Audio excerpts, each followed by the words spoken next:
South Seattle schools into lockdown yesterday. Police discovered at least 2 of the suspects were teenagers. Here's KIRO 7 TV's Samantha Lomibao. But the suspects didn't get far. One of our patrol officers were able to identify those suspects as they were running. They detained them, and they did recover a firearm. Officers caught 2 teenagers nearby, a 16-year-old and a 17-year-old. They say they're both convicted felons who aren't legally allowed to have a gun. Police say they had one anyway, and it was illegally modified. This is an extended magazine with an auto switch, which means multiple rounds are able to be fired at a very rapid rate, similar to a machine gun. No injuries reported.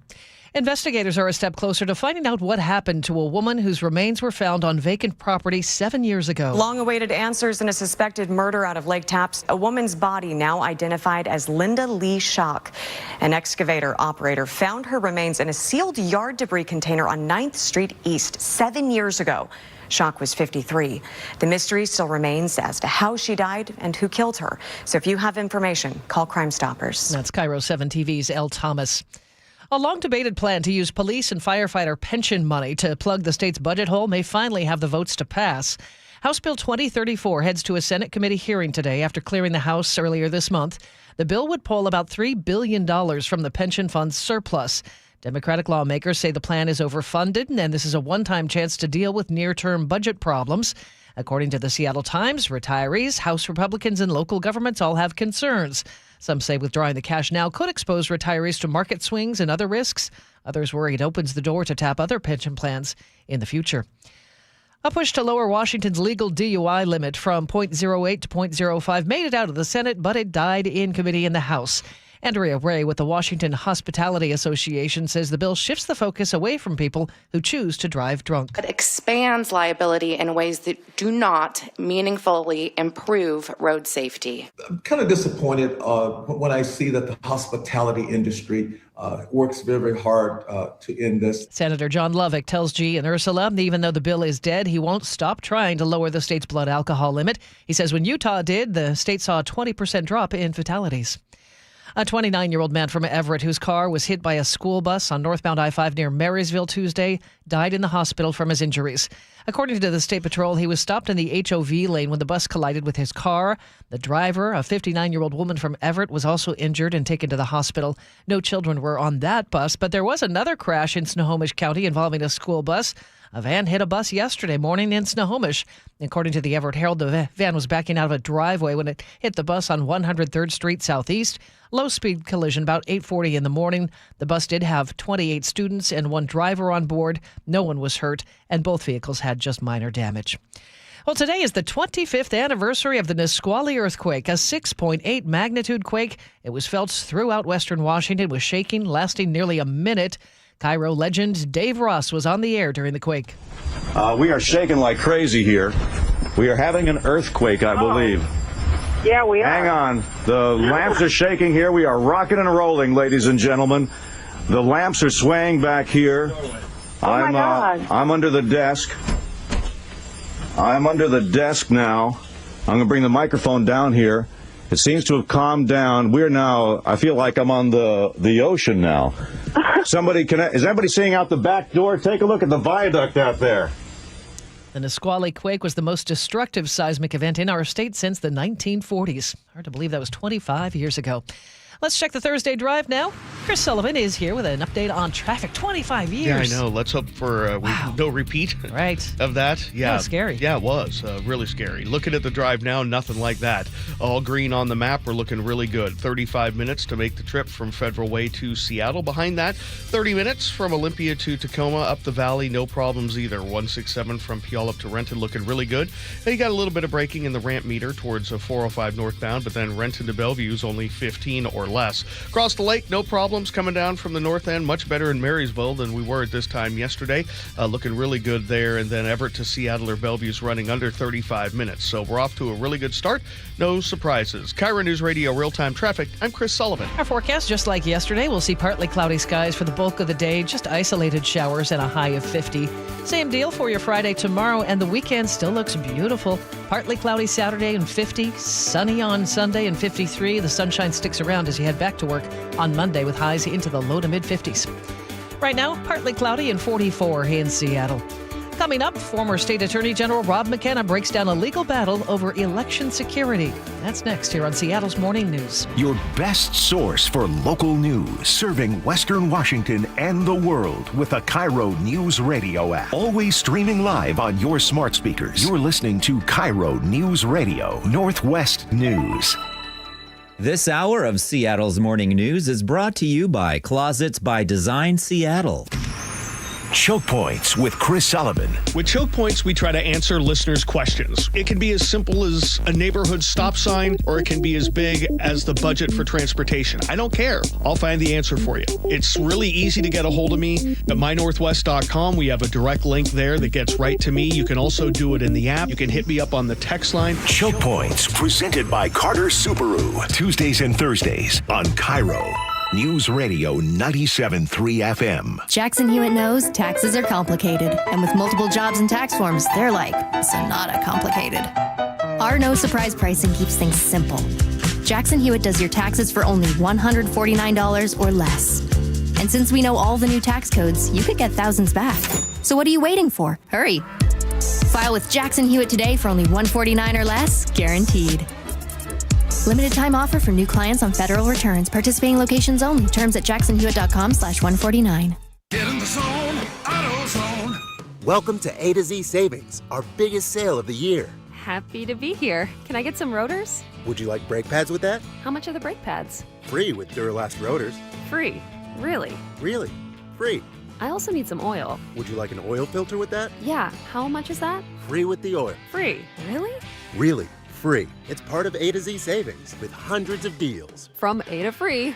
Get in the zone, AutoZone. Ends March 9. Restrictions apply. 1 in 3 adults has prediabetes. 1 in 3. That means it could be you, your football buddy, your football buddy, or you, your best man, your worst man, you, your dog walker, your cat jogger.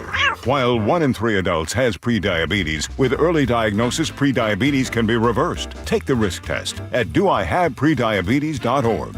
Brought to you by the Ad Council and its prediabetes awareness partners. Hey, it's John Curley with Dr. Kopstein from K2 Vision RLE. Doc, I heard that 50% of Americans have their lenses replaced by the time they're 75. That's exactly right, John. As we near 50, our eye's natural lens starts to become dysfunctional. If you've now added readers to your need for glasses and contacts, it's a sign the quality and function of your natural lens is fading, and it's a steady decline towards cataracts. Don't go another 20 plus years with poor vision, hassling with contacts and readers. Do what I did. Choose a quick, painless refractive lens exchange from K2 Vision RLE and start enjoying great vision now. Our new lens technology is truly amazing. After replacing over 100,000 lenses, we have the experience to guide each patient to their best solution, even if that's recommending you wait a little while before RLE. K2 Vision RLE can restore distance and near vision permanently, plus never develop a cataract. Read the reviews and schedule a free Zoom consultation now at k2visionrle.com. Every 2 minutes, an American is sexually assaulted. Be the someone who gives their time. Be the someone who lends an ear. Be the someone who takes a step. This is Christina Ricci with RAIN, asking you to join the fight against sexual violence and volunteer in your community. Log on to rain.org, that's RAINN.org, to learn how you can be the someone. This message brought to you by the Rape, Abuse, and Incest National Network and this station. Seattle's Morning News on KIRO News Radio. The attorneys general in several Democratic-leaning states are sounding the alarm ahead of the 2026 midterms. They're worried the Trump administration could interfere with the election process. So let's get details from former Washington Attorney General Rob McKenna, a Republican. Rob, what state attorneys general are involved here? Well, there are 6 Democratic state AGs who are involved, and they include our own Attorney General Nick Brown in Washington State, as well as Attorney General Rob Bonta of California and others. These AGs, who I just attended a conference with last week, are spending a lot of time thinking about these issues. 19 Democratic AGs have already banded together and sued the Trump administration. This was last spring over his executive order targeting voting rules. Those rules have mostly been blocked by courts since then. And they've been pushing back when the administration has taken steps like dispatching election monitors to polling locations in New Jersey and California, which they did last fall. Attorney General Bonta in California deployed his own observers in his state in response. So it's move and counter move, and we can talk about why this is happening, but the Democratic AGs have said in public interviews and have said at the meetings I've attended, they're very concerned about potential administration interference in their state's elections. Are there specific indicators that concern them? Well, there's lots. Here's a juicy one. I'm quoting now from an article I read. Homeland Security Secretary Kristi Noem raised alarms among Democrats when she said her department is working to ensure, quote, that we have the right people voting, electing the right leaders, close quote. She's the head of the Department of Homeland Security, and she's saying that. It's very concerning. Rob, I just wanted to shift gears a touch because if some listeners right now are going, well, there's Rob McKenna, he's gone full woke. He's got Trump derangement syndrome, whatever. You also were kind of spicy speaking to Washington state lawmakers, which might give you some bona fides with a more conservative side of things. You were talking about the income tax, the millionaire's tax. What was your take, and what were you telling lawmakers? Well, the income tax, and I appreciate you pointing out it is income tax. The gimmick that its sponsors are using, calling it a millionaire's tax, is just that. It's a gimmick. It's a marketing ploy. It's a state income tax. It is not the first time that people in Olympia have tried to push through a state income tax. It's actually the 10th time, dating back to the 1930s. And every time voters have had their say, and every time, including in voting on 6 proposed constitutional amendments that would allow a state income tax, voters have said no. The last time they got to vote on a constitutional amendment, they voted no by 77%. And so we have, on the one hand, clearly expressed voter will, because and it's based on a language in the Constitution that the voters enacted, and that language defines property very broadly to reach intangibles like stocks, bonds, money, and income. And, the Supreme Court has recognized that language that defines property as everything tangible and intangible subject to ownership encompasses income. It isn't just one opinion of the Supreme Court in 1933. It's a series of opinions, and they're all based on a common sense reading that income is part of everything. It's an intangible, and we have property rights to it. So if I sounded a little spicy yesterday, it's because I wanted to be clear to the legislators who are supporting this bill. They're going to have to tell their constituents, and they're going to have to tell all taxpayers why they don't have a property right to their income. Have you ever been referred to as spicy before? I haven't, Charlie. You're kind of, I might. That's pretty good. Rob, we're talking with former Washington Attorney General Rob McKenna. So spell it out for us. Say this thing does pass. I would imagine there will be a long, drawn-out legal battle. Oh, I don't think it'll be all that long. I think that there'll be a lawsuit filed promptly in King County or some other county superior court. I think that because the law is so clear on this, there's so many Supreme Court decisions which have held that a progressive income tax is unconstitutional. The Superior Court will have to rule that it's unconstitutional because they're bound by Supreme Court precedent. That's what happened when I helped bring a lawsuit challenging the Seattle city income tax, short-lived city income tax, which was overturned. Then it'll go up directly to the state Supreme Court. It'll bypass the Court of Appeals because the state, having lost in Superior Court, will ask the Supreme Court to directly review it. And then we'll see. We'll see if the state Supreme Court honors all the precedents that came before it, and also honors the fact that if people want this policy to be enacted, and look, you can have a debate about whether an income tax is a good thing or a bad thing for our state, but it's really up to the voters, as it has been 10 times before, and as 6 legislatures previously have recognized, and putting together the votes to send an amendment to the ballot and let the voters decide. Is the Supreme Court going to honor, the Constitution, or are they going to be a super legislature and rewrite the Constitution? That's what's involved here. Former State Attorney General Rob McKenna. Rob joins us every week on Seattle's Morning News. Our forecast, pretty much the same as yesterday. You might see isolated showers, otherwise just partly cloudy and 50. Tomorrow looks the same, and then drying out for the weekend. Partly cloudy Saturday and 50, into the low 50s with mostly sunny skies on Sunday. Right now in Seattle, it is partly cloudy and 44. Coming up, KIRO News Radio's Luke Ducey with a Tech Talk. A look at the rapidly growing trend of sports betting. That's coming up on Seattle's Morning News. Jackson Hewitt knows taxes are complicated, and with multiple jobs and tax forms, they're like Sonata complicated. Our no surprise pricing keeps things simple. Jackson Hewitt does your taxes for only $149 or less. And since we know all the new tax codes, you could get thousands back. So what are you waiting for? Hurry. File with Jackson Hewitt today for only $149 or less, guaranteed. Limited time offer for new clients on federal returns. Participating locations only. Terms at jacksonhewitt.com/149. Why choose a Sleep Number smart bed? Can I make my site softer? Can I make my site firmer? Can we sleep cooler?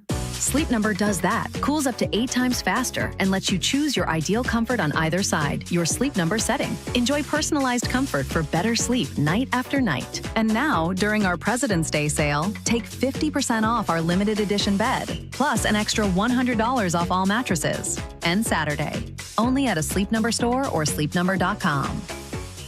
My name is Carlos, and I'm a Cub Scout. I'm here to talk to you today about becoming a scout like me. Cub Scouts get badges for doing fun activities, and we make friends. Scouts go camping, climbing, and fishing, and swimming together. We play sports and go to parades. Scouts also help people and become the best versions of themselves. Visit bascout.org to find a pack near you, get any questions answered, and sign up for Cub Scouts online.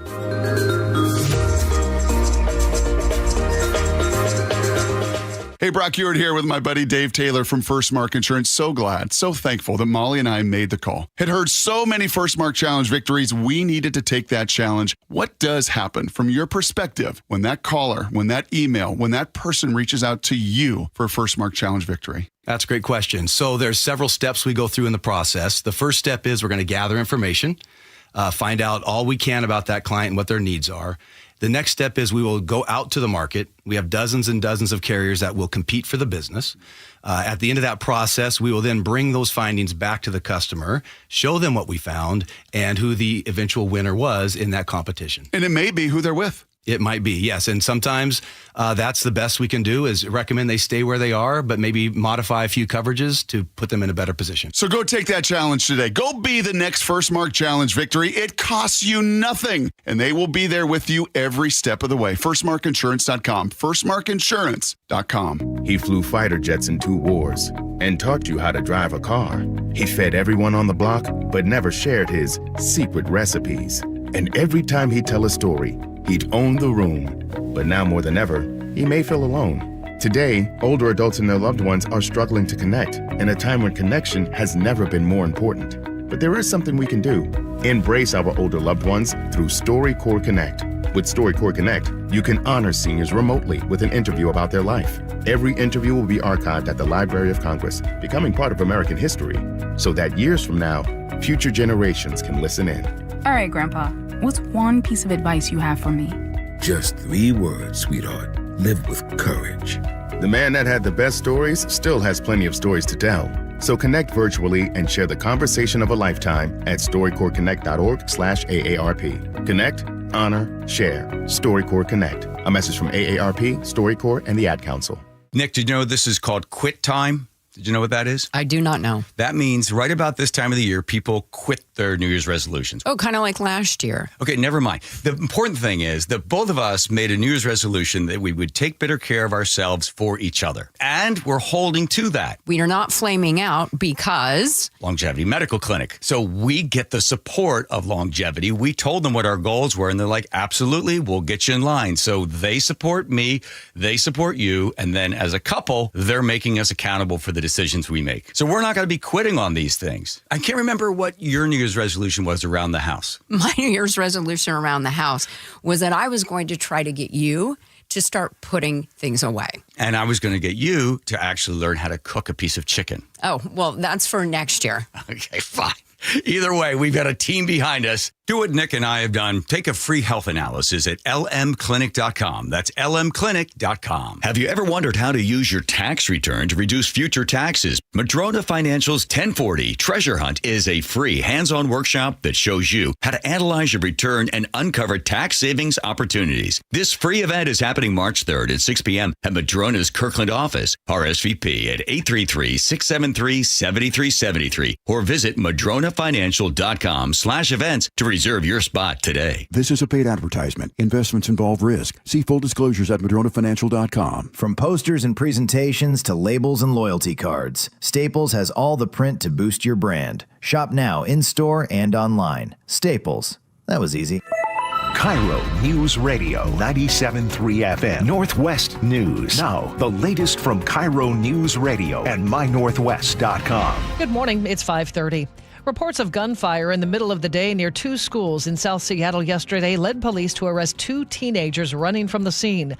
KIRO 7 TV's Samantha Lomibaugh spoke with police who say the kids were found with a handgun that was switched to work like a machine gun. Police found 6 shell casings and no reported injuries, but officers say it could have been a very different story. They're not very easily controllable, so if you're not familiar with a firearm and you can't control a firearm very well, especially one that's modified like this, those bullets can fly in any direction. Franklin High School was temporarily put on lockdown, and John Muir Elementary students had to shelter in place during the investigation. Officers say the 16-year-old and 17-year-old suspects were booked into juvenile detention as they search for the other 2 suspects that are still on the run. Murder charges have been filed now against a man after a deadly shooting on Seattle's Capitol Hill last week. KIRO 7 TV's Elle Thomas has more. King County prosecutors charging Daniel John Carley with first-degree murder. Carley had initially claimed self-defense, but court documents show he told a witness he was going to shoot a man he didn't know. And minutes later, prosecutors say he pulled the trigger 17 times, killing Solomon Thompson. Carley is in jail on $2 million bond. A 47-year-old Kirkland man is being held on $150,000 bail accused of molesting a 10-year-old girl. Daniel Herney is charged with 2 counts of first-degree child molestation. The victim's mother spoke in court asking for high bail. The state has filed 2 counts of child molestation in the first degree involving my daughter. These are not minor allegations. Repeated sexual contact with a child and a profound breach of trust. Herney faces 2 counts of first-degree child molestation, bail set at $150,000. About 150 protesters rallied outside Saby Corporation headquarters in Nisqually yesterday. They're pushing back against a potential immigration and customs enforcement lease in the area. The tech publication Wired reports ICE is looking for more office space nationwide, including at the Riverfront Technical Park that's on South 102nd Street. Saby Corporation owns that property. The Seattle Times reports around 20 different groups helped organize that demonstration. Neither ICE nor Saby responded to requests for comment. The King County Executive is proposing some new legislation to fast-track repairs to roads and bridges damaged during December's historic flooding. Gurmai Zahalai's plan would temporarily expand how the county uses a real estate excise tax.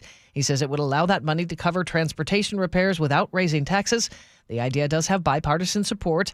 The county estimates more than $10 million in damage from flooding. And the Seahawks apparently still have not received an invitation to the White House, but head coach Mike McDonald told reporters at the NFL Combine he expects they'll get one eventually. A league source tells The Times the team is likely to accept the invitation when it comes. In 2018, the president rescinded an invitation to the Philadelphia Eagles. Trump pulled their invitation when the team would not promise all the players would show up. It's 5:33, time for a check on traffic on this early Thursday morning. What's up, Sully? Well, not much. We're enjoying a good drive. We have a little bit of braking on northbound 167 right at 405. A little bit out of Auburn, but we're still running at about 37 minutes to go from Puyallup to Renton, which is great.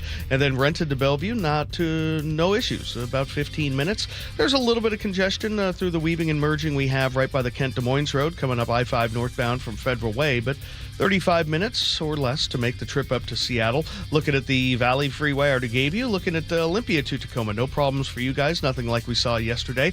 30 minutes or less up to Tacoma. Out of the north end, we're about 15 minutes away from seeing the braking that we normally get through Northgate on southbound 5. But right now, free and clear. 35 minutes Everett to Seattle. 35 minutes from Everett to Bellevue. Lake Bridge is quiet. KIRO Newsradio Real-Time Traffic. I'm Chris Sullivan. Our forecast today and tomorrow will look much like yesterday. Just Partly cloudy with a few isolated showers a possibility. Highs around 50. The weekend, though, looks great. Partly cloudy Saturday and 50. Mostly sunny on Sunday and 53.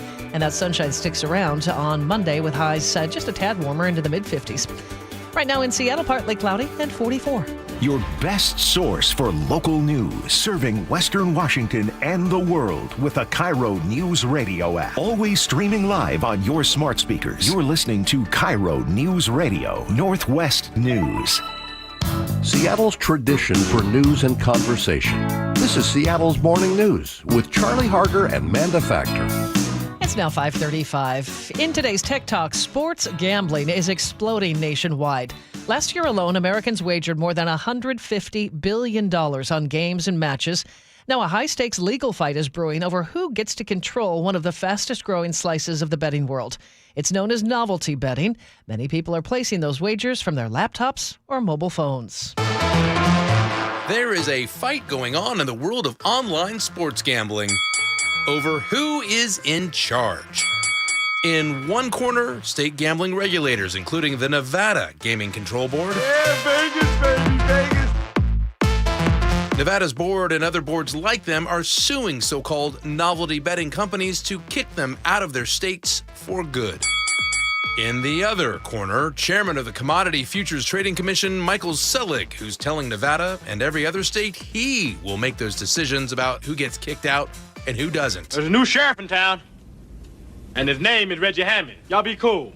Right on.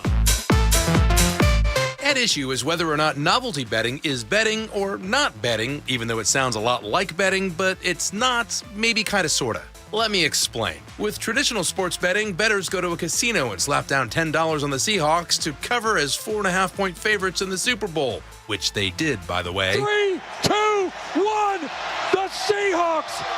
They're bringing it home again.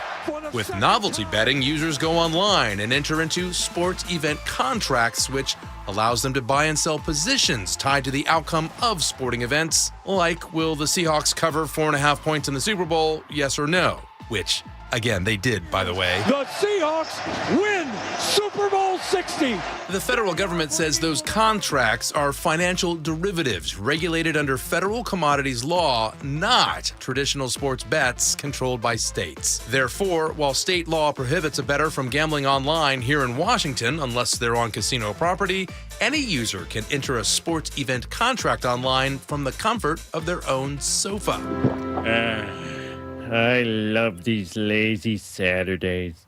It's Wednesday, Homer. And if you think all that sounds awkward, many of the 40 states that have legalized gambling think so too. And that is why they are suing popular platforms like Crypto, Kalshi, and Polymarket. The CFTC wants to come in and become the National Gaming Board. How about if they focus on what they're supposed to be focusing on, which is things like derivatives in the agriculture sector and the things that they've been doing all along. Former New Jersey Governor Chris Christie is one of many, but also a unique critic of the CFTC's control over sports event contracts. On CNBC, he shared as governor, he fought all the way to the Supreme Court to legalize sports gambling in the first place. It was a 6-year fight to finally get the Supreme Court to do it. And when they said we could do it, they said this was a states' rights issue. And he fully expects every state will eventually file lawsuits, even the 10 states that don't allow sports gambling at all, because for now, they can't stop sports event contracts. Like Alabama, a state like Georgia, who said, we don't want it. Utah, we don't want it. They're saying, too bad, you're going to get it anyway. On the other side, it's not crystal clear why Selig and the CFTC are flexing their muscles so much, but they are. And that recently came with a warning from Selig on social media. To those who seek to challenge our authority in this space, let me be clear. We will see you in court. That's KIRO Newsradio's Luke Ducey. Well, the celebration continues for an American hockey star. More accolades for the guy who scored the overtime goal in Team USA Hockey's gold-winning game at the Winter Olympics. Davos fans, let's hear it for number 86, Jack Hughes. A day after President Trump gave the men ups during his State of the Union address, Hughes got a hero's welcome on the ice in New Jersey. From the bottom of my heart, all my teammates, USA teammates, we just want to thank you guys for all the love and the support. We feel it. Thank you. The Devils drafted Hughes as their first overall pick in 2019, and he still got missing teeth to show for that performance in Milan. Deborah Rodriguez, CBS News. It's 5:39. National headlines on the way here on KIRO Newsradio. The John Curley Show. When people sit there and they see people with the American flag and they're utterly disgusted because they associate the flag and USA with Donald Trump, don't do that. You're doing yourself an amazing disservice. Weekdays 3 to 7. You could dislike Donald Trump, but you can still love America. It's like discounting Photograph from Nickelback, which is actually a pretty good song. Think of the fact that you love this country, and what you love about it is it's inclusive. Good. Include others. Watch The John Curley Show live on YouTube.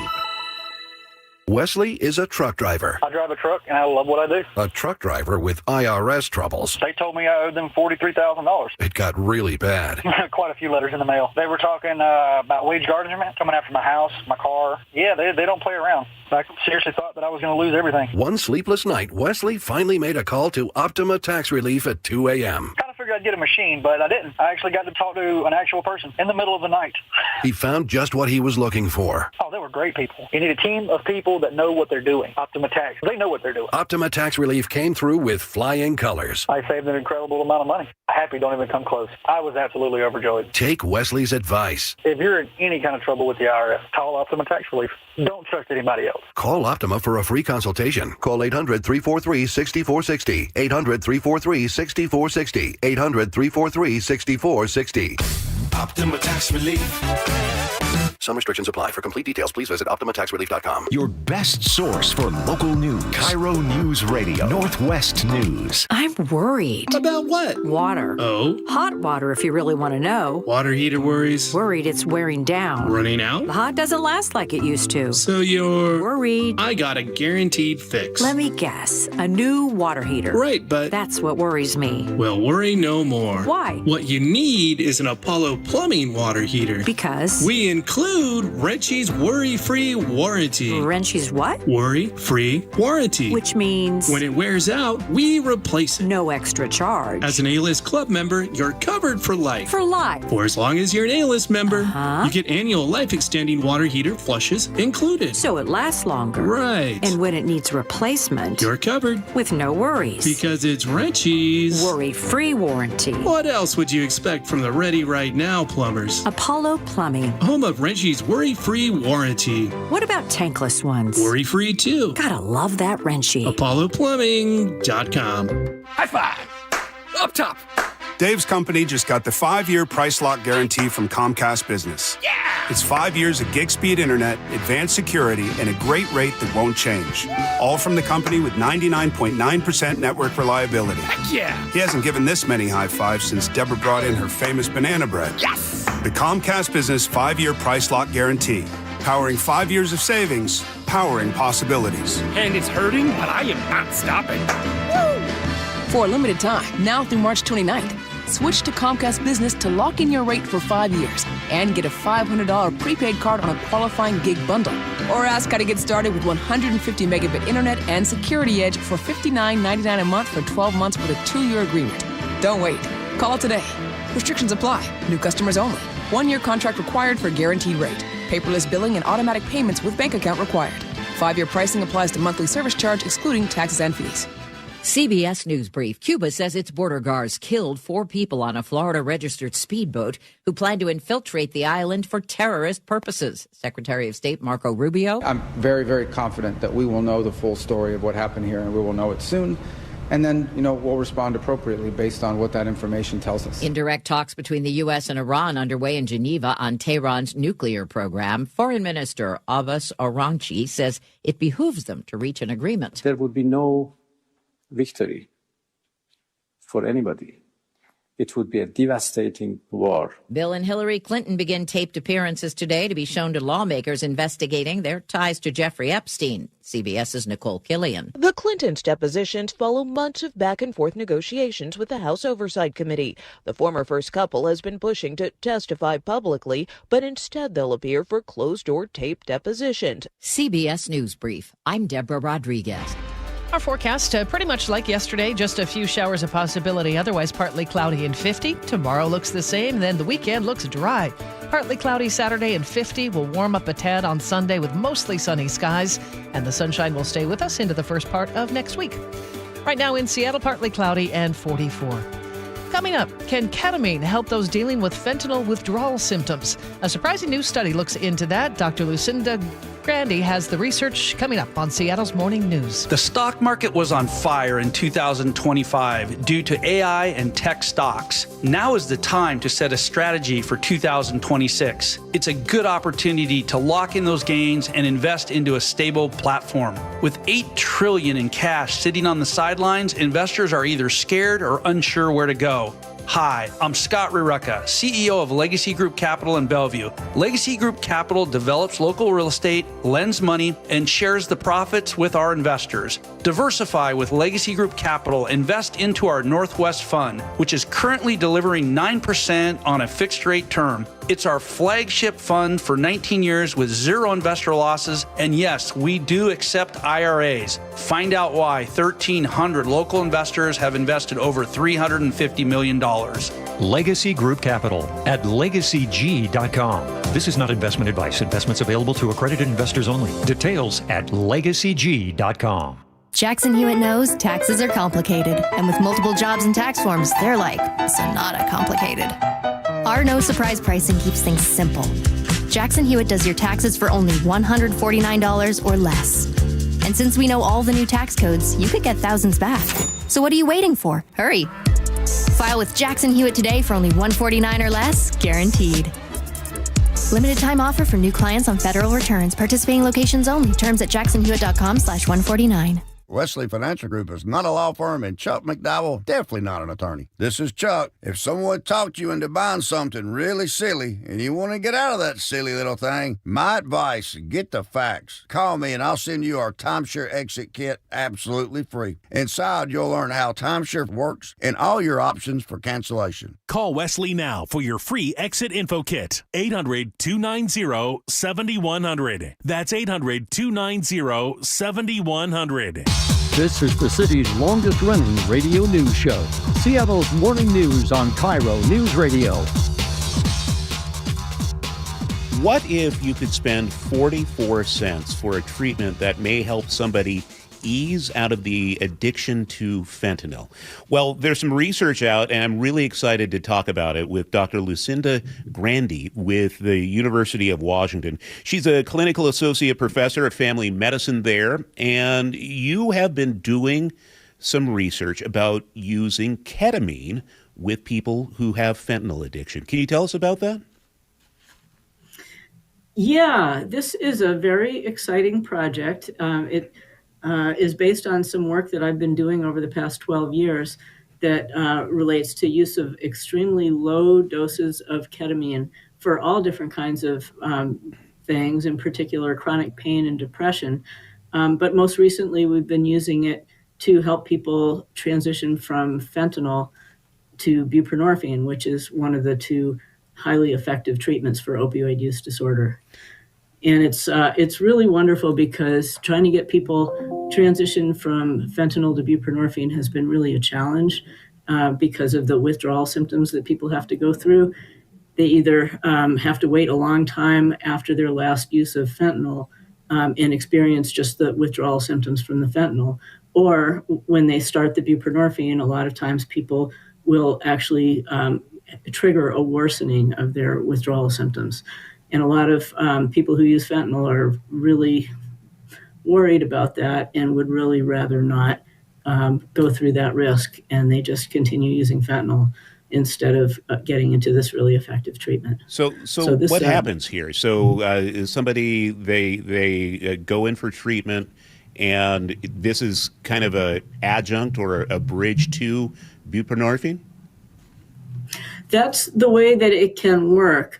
What we just described in the paper that was published a couple weeks ago was the use of this technique in a 24-hour crisis center, where people were there at the crisis center because of people go there for psychiatric emergencies or substance use emergencies, and people that are in withdrawal that need some kind of support typically are given a range of different medicines that don't really work all that well and can take a long time in order to get to the point where it's safe to get started with the buprenorphine without having those withdrawal symptoms.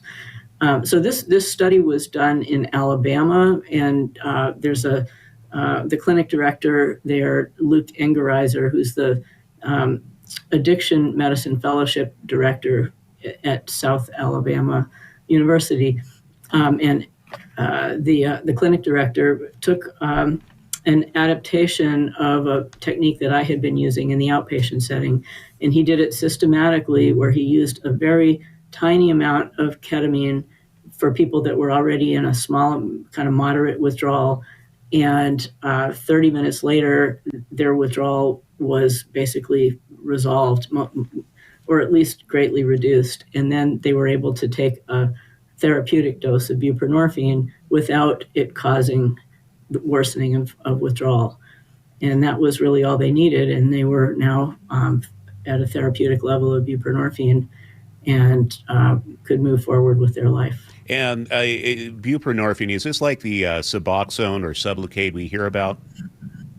Exactly. Yeah, it's the active ingredient that is in Suboxone and Sublocade, which are brand names and different formulations of that. So I have this right. Basically, you have somebody who is addicted to fentanyl. They want to get help. And what this does is it eases the transition from a drug that will kill them, fentanyl.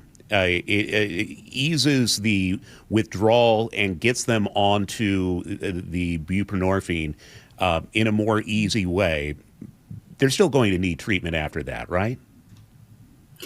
Yeah, the thing about opioid use disorder, whether it was from heroin in the old days or fentanyl in more modern times, is that there's a constant risk of overdose death, as well as the significant impact on people's life, where they have to basically spend all day trying to figure out how are they going to get enough of the fentanyl in order to keep their sickness at bay. And when they're able to get onto either buprenorphine or methadone, they don't have to worry about that anymore. They don't have withdrawal symptoms. They don't have craving. They know when their next dose is going to be because it's available and by prescription. And they can start thinking about getting a job, repairing relationships in their life, just moving forward with their life. And I would imagine for a lot of people, there could be that eventual sobriety that this is a pathway to if they put in the work.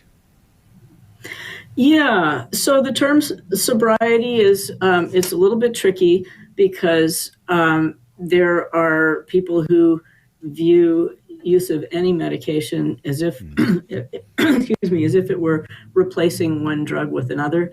And it really is different from that, because when you're taking buprenorphine or methadone, you don't feel like you're on a drug. You just feel normal. And there's the issue of addiction, which is really kind of uncontrolled use of a substance, despite the fact that you know it's going to harm you. That really doesn't apply in buprenorphine and methadone, because it's not harmful and it's not uncontrolled. So it's really just like taking a blood pressure medicine in order to control a symptom. I would imagine that some people listening might get a little overeager about this, and they're like, well, I have a family member, perhaps I have issues with fentanyl. Somebody might go, I'm going to talk to my family doctor about this. Are we at that stage, and what's your advice?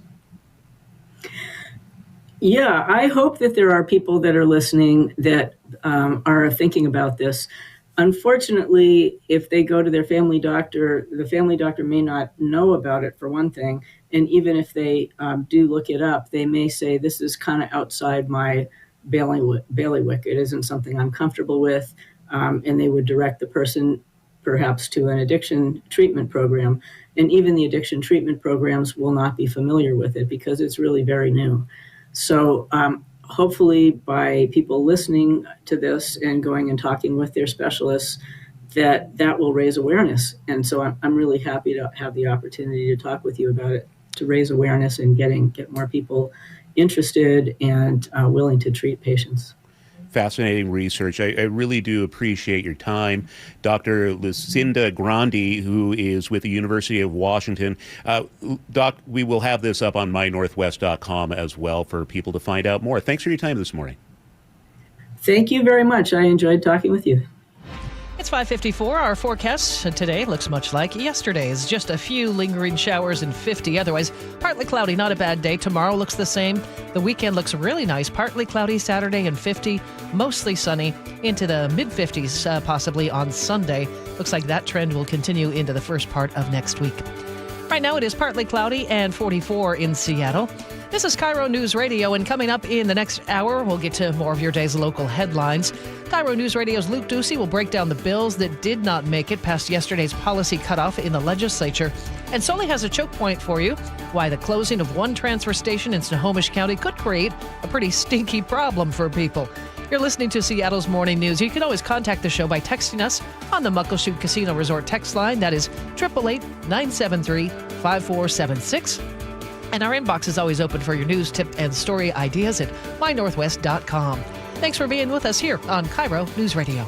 KIRO News Radio, the first place you turn for the news you trust. Seattle's new mayor is laying out a big vision. She offered few specifics. Engaging conversation. Has anybody noticed their electric bill? It's diabolical, Ursula. And your Super Bowl champion Seahawks. They are bringing the Lombardi back to the Northwest. Streaming everywhere on the KIRO News Radio app. Always here, always with you. KIRO News Radio, 97.3 FM.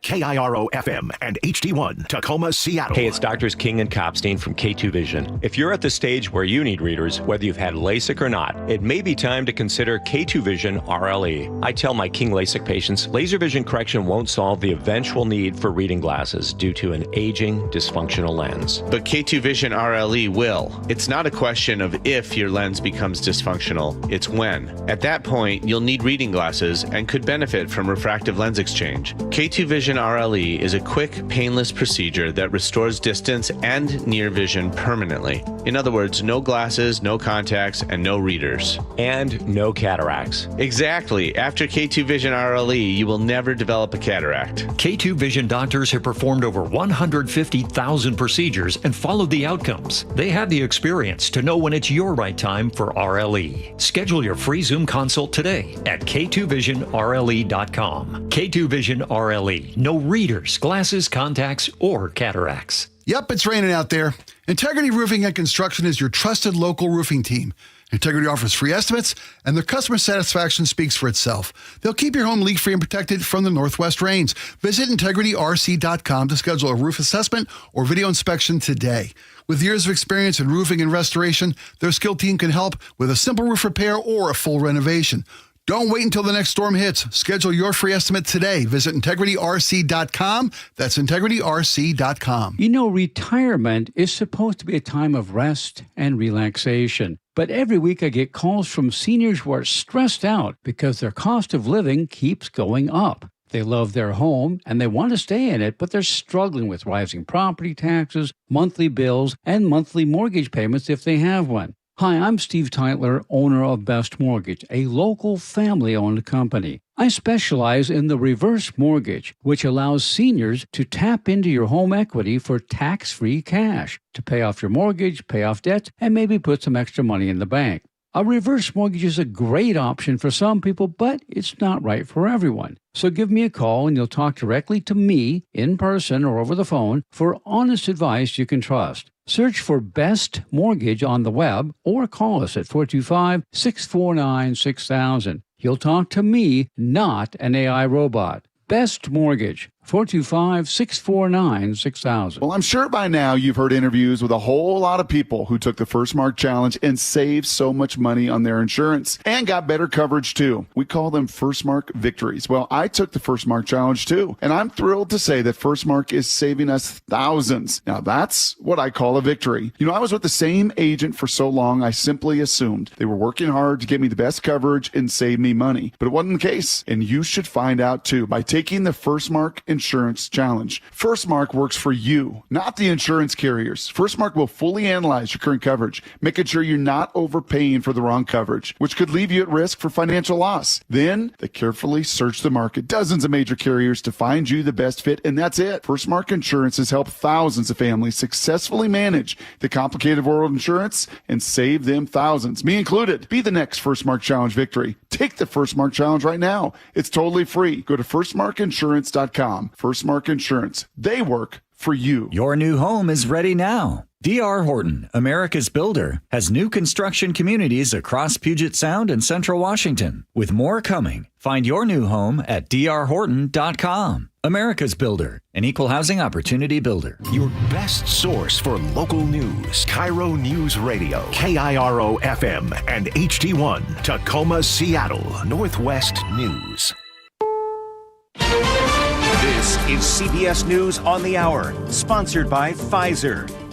I'm Deborah Rodriguez. Cuba's president has just warned the island nation will defend itself against any terrorist aggression after Havana claimed its border troops shot and killed 4 U.S. residents in an American-registered speedboat who opened fire. Secretary of State Marco Rubio. It is highly unusual to see shootouts in open sea like that. Rubio says the U.S. is investigating. I'm very, very confident that we will know the full story of what happened here, and we will know it soon. And then, we'll respond appropriately based on what that information tells us. Cuban officials claim the majority of the 10 people who were on the speedboat have known histories of criminal and violent activity.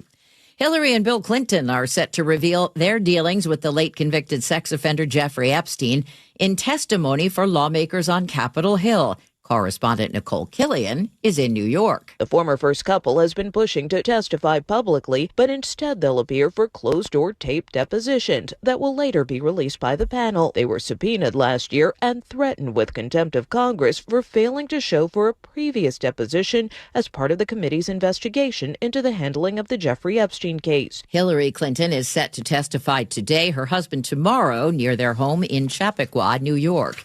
The U.S. and Iran are expected to resume a negotiation shortly in a third round of nuclear talks that began this morning as President Trump deploys warships and aircraft to the Middle East. The country's Foreign Minister Abbas Araghchi. We are ready to remove concerns, but we are not ready to give up our right for peaceful use of nuclear technology. This is what we demand. Wonder why some people stay sharp as tacks into their 80s and 90s and others don't? The paper published in the journal Nature cites neurogenesis, the idea that the brain can grow new neurons late in life. The researchers found so-called superagers, people over 80 who have the memories of 50-year-olds, had twice as many neurons as seniors with normal memory for their age, and 2.5 times more neurons than people with Alzheimer's. Some scientists, though, are skeptical. Other studies have found adults cannot generate new neurons that late in life. Michael Wallace, CBS News. North Korea is hinting it's interested in improving ties with the U.S. Alex Jensen reports from Seoul. Peaceful coexistence or eternal confrontation? Those are the two options presented to the U.S. by North Korean leader Kim Jong-un, although he's sidelined American ally South Korea by restating his country's hostility towards Seoul. This is CBS News. You still got it, but your immune system weakens as you age, making it harder to fight flu, pneumococcal pneumonia, RSV, and COVID-19. Ask your doctor or pharmacist which vaccines you need. Sponsored by Pfizer. 6:03 now. Let's check traffic with Chris Sullivan. And Charlie, we're off to a normal start on this Thursday morning. Brake lights right where they should be, especially if you're coming down from the north end.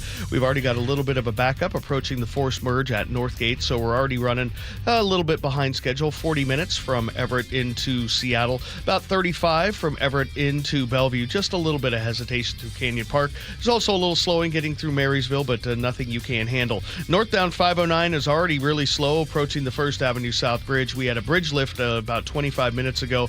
Plus, we only have 2 of the 4 lanes open in the northbound direction. So that continues to be an issue. Across the lake, no problem. We do have some brake lights through the Renton area. Got about a 17-minute drive to get you up to Bellevue. Behind that, about 42 from Puyallup up to Renton, Olympia to Tacoma, no problem. This report brought to you by Lake Washington Windows and Doors. It's home show season, and Lake Washington Windows and Doors is giving you 20% off, plus 12 months, same as cash financing. Visit them at the home shows or at lakewashingtonwindows.com. Now, the latest from KIRO Newsradio and mynorthwest.com. Live from East Lake Avenue. You're listening to Charlie Harger and Manda Factor, Seattle's morning news. Good morning. It's 6:04, and things are heating up in the state legislature today. We're tracking several key bills being proposed. Many continue to navigate their way through the Senate and the House, but others are just starting to die on the vine. KIRO News Radio's Luke Ducey joins us live with more. Let's start with one of those that just died on the vine. Senate Bill 6239. Well, it passed the Senate, and it would have required mandatory arbitration for certain tort claims against the state, but Representative Lori Jenkins explained on TVW just yesterday it died in the House. Our shared goals are to make sure that anybody who is a victim of childhood sexual abuse or other kinds of misconduct have access to justice. But we have also seen skyrocketing tort claims. So how we find the balance there is something that we'll continue to work with Senator Dhingra on. Senator Menga Dhingra, it was the bill's sponsor in the Senate. So the state has seen a massive increase in tort claim payouts, more than $500 million last fiscal year. That includes many claims, and you heard this mentioned, of abuse and neglect at the Department of Children, Youth, and Families. One bill still alive, House Bill 2289, designed to streamline the state's Running Start program, taking away some $14 million in support of that program. Running Start, if you didn't know, allows 11th and 12th graders to take college courses and earn 10 credits before they get to university. And I'm going to put them on the spot because if you don't think it's that, popular or needed among families, David, you actually took part in the program. I did. Oh, yeah. And I don't think it's too much to say it changed my young life. Like, not only does it give you those college credits, I graduated high school with my associate's degree, it also teaches you early on how to sort of learn independently, how to schedule yourself out. It really prepares you for further college if you choose to go to university. When it passed 3 years ago, participation grew some 400%. Students and families don't pay tuition when they're in the program. It helps a lot of people afford to go to college who didn't think they had a chance to go to college, but also avoid massive college debt at the other end. The state, though, is facing a budget deficit. Democrats say the state needs more money to keep pace with rising costs of services. Republicans like Jim Walsh, though, put out a release saying, the majority has spent, meaning Democrats, burning through taxpayer cash on bloated projects, and now they're asking 16 and 17-year-olds to pick up the tab. So a lot of stories like that this morning. Stay tuned all morning because we've got a long list of bills that we're going through that are going to affect your lives daily, and we've got the latest on those coming up. All right, Luke, and one of the stories we have been following is that bill to lower Washington's legal blood alcohol limit from 0.08 to 0.05. Well, that has died in the House. Democratic State Senator John Lovick, who once served as the Snohomish County Sheriff and as a Washington State Trooper, tells Gia and Ursula the bill made it out of the Senate, but just didn't have the votes to get out of committee in the House. It is, in essence, dead right now. Doesn't mean we're not going to keep trying. Andrea Ray with the Washington Hospitality Association testified in opposition to the bill. It shifts the focus away from the individual who made the dangerous decision to drive impaired. Washington would have been just the second state to adopt the stricter limit. Frank Lindsay, KIRO News Radio. State lawmakers want to tap about $3 billion from a police and firefighter pension fund to help close the budget gap. House Bill 2034 gets a public hearing in the Senate Ways and Means Committee today. The House already approved it this month. According to the Seattle Times, Democrats say this is a one-time opportunity because the pension plan is overfunded. But the move is drawing pushback from retirees, House Republicans, and local governments. Critics worry it sets a precedent, opening the door to raid other pension funds down the road. After shots fired sent 2 South Seattle schools into lockdown yesterday, police discovered at least 2 of the suspects were just teenagers. Here's KIRO 7 TV's Samantha Lomibao. But the suspects didn't get far. One of our patrol officers were able to identify those suspects as they were running. They detained them, and they did recover a firearm. Officers caught 2 teenagers nearby, a 16-year-old and a 17-year-old. They say they're both convicted felons who aren't legally allowed to have a gun. Police say they had one anyway, and it was illegally modified. This is an extended magazine with an auto switch, which means multiple rounds are able to be fired at a very rapid rate, similar to a machine gun. No injuries were reported. Keeping you informed since 1974. This is the city's longest-running radio news show. Seattle's Morning News on KIRO Newsradio. Good morning. Charlie Harger, Manda Factor here with you as you get your Thursday off to the right start. Friday Eve. That's right. Every Thursday morning we get that email from Nick Allard, and it's many exclamation points. Friday Eve, all caps. He loves this day. Even better tomorrow, though. This hour of Seattle's Morning News is sponsored by American Crawl Space and Pest Control. And coming up, Sully, you have a choke point. Yeah, I do. If you're going to do some spring cleaning and you live in Snohomish County, you either get it done quick or you're going to have to wait. There's going to be a big change at the transfer station. Or as I like to call it, the dump. Dump. Well, I preferred how David had that written. Sully has a choke point and it's garbage. Yeah, or it's trashy. It's been done, but no, I appreciate that. Yeah. All right. Luke Ducey has a tech talk on the way. A look at the rapidly growing industry of novelty betting and why it's so easy for people to get hooked on it. It's now 6:10.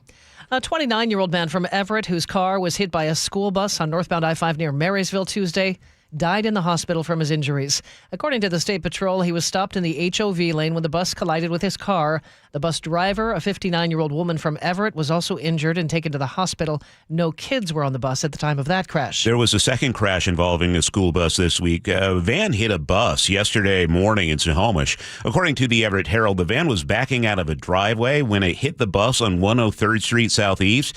Low-speed collision. The bus had 28 students and 1 driver on board. No one was hurt. Both vehicles had only minor damage. A 47-year-old Kirkland man is being held on $150,000 bail accused of molesting a 10-year-old girl.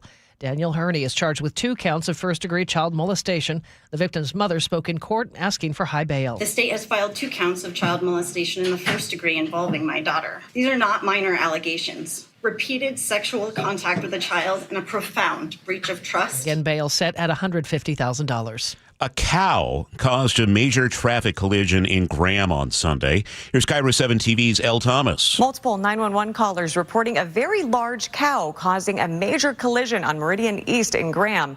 No people were hurt in the collision. The cow didn't make it. Police body cam showing some of the damage. The first car, just crushed. The second ran over part of the cow and was left with tire and wheel damage. 6:11 now.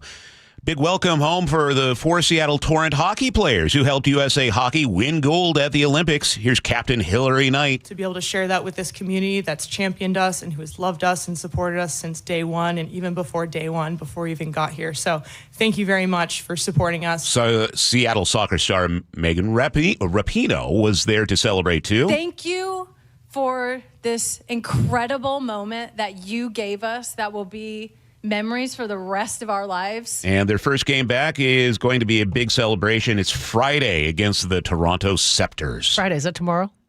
Tomorrow. Yeah. Seahawks still have not received an invitation to the White House, but head coach Mike Macdonald told reporters at the NFL Combine he expects they will get one eventually. A league source tells The Times the team is likely to accept the invitation when it comes. You'll remember in 2018, the president rescinded an invitation to the Eagles. Trump pulled that invitation when the team would not promise all the players would show up.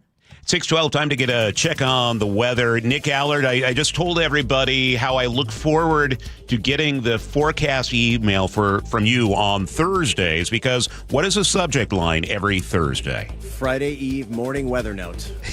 There you go. Friday Eve. I'm a lyricist, a poet, yeah. billionaire, playboy, genius, philanthropist. all those things. And none of it really are true, but still, I say it all the time. And yes, it is Happy Friday Eve. And this morning, the only thing I'll say that might be a little uncomfortable when you head out is that it is kind of breezy, but the breezy conditions have helped keep it a little bit warmer overnight. So we're mainly in the upper 30s and low 40s. We also have some clouds out there around Seattle North, but I still think we're mainly dry, and we're going to be. Just a couple places like yesterday, we'll see showers today, like around Shelton maybe. Mostly, though, the coast, around, say, Forks, around, say, Port Angeles, and around, say, north of Everett. There just won't be that much. Still seeing at least some snow for Baker and Stevens Pass. It's going to build up to about a foot for Baker through tomorrow. The rest of the area, though, won't see that much rain, if any, and just be a little breezy at times with highs right around 50, and we'll call it partly cloudy. It's a near repeat tomorrow. It really is. This is just holding. There might just be a couple of more showers, but not many, and it's just looking like we're about 50. And then this weekend, we have clouds to start the day on Friday, or on Saturday, rather, and then you'll see sunshine in the afternoon. It's going to be a beautiful day around 50, low 50s for Sunday, mid 50s for Monday, Tuesday, and even Wednesday. But the difference Wednesday will be we are going to see some rain return, but it looks mild and rainy. So we get a little bit of mountain snow. We get a couple of showers now, and then we get a lot of sunshine for the weekend because, after all, I haven't said it yet multiple times. Today is Friday Eve. Friday Eve. Okay. Thank you, Nick. Right now in Seattle, partly cloudy, 44. And let's check traffic. We do that every 10 minutes for you. Chris Sullivan is watching things. And I could use a little help from my KIRO drivers in the Muckleshoot Casino Resort text line. If you're heading up the Valley Freeway, northbound 167, getting reports of a crash near 277th as you work your way up into Kent. Haven't found it on my cams, but we're definitely backing up out of Auburn and up over 25 minutes now from Auburn to Renton, so about 3 to 5 minutes behind schedule. 45 all the way from the Puyallup area. And then if you're continuing up the corridor up 405, you have a little little slowing to deal with through the ramp meters, and then Renton to Bellevue's nice and easy at about 17 minutes.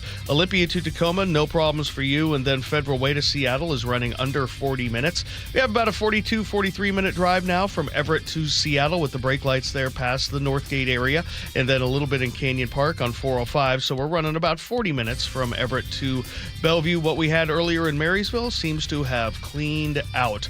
KIRO News Radio Real-Time Traffic, I'm Chris Sullivan. I'm their conduit, and I'm glad to do it. Charlie Harger and Manda Factor, Seattle's morning news. Hey, oh, let's go. Now, Choke Points with Chris Sullivan. Presented by Carter Subaru.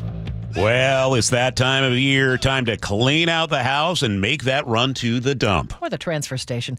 But for people in Snohomish County, your spring cleaning might be interrupted by construction there at the dump. Sully is here with details. And this is a big deal. Not exactly super transportation-y, but I know it's something we're all thinking about. I know we were going to make a dump run last weekend. It kind of got away from us. We're planning for it.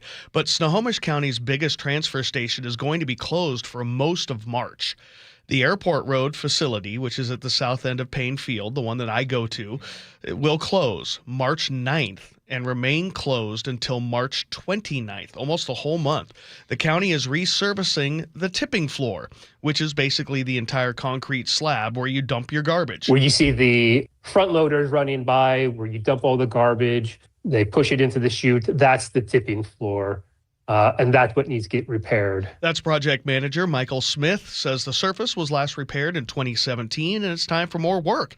The facility handled more than 250,000 tons of garbage last year, plus the massive 25-ton front loaders running all over it back and forth 7 days a week. It's a lot of wear and tear. Smith says the repair quite similar to repaving or fixing a bridge deck. They will grind it down to specified depth. Then they will compact it, and then they will lay concrete down. It's kind of like a bridge deck, if you think of it that way. So it's a nice concrete floor. It'll be reinforced rebar. Now, if you're going to be making a dump run during this closure, you're going to need to use the smaller facilities in Mount Lake Terrace or in Arlington. Again, this is a Snohomish County issue.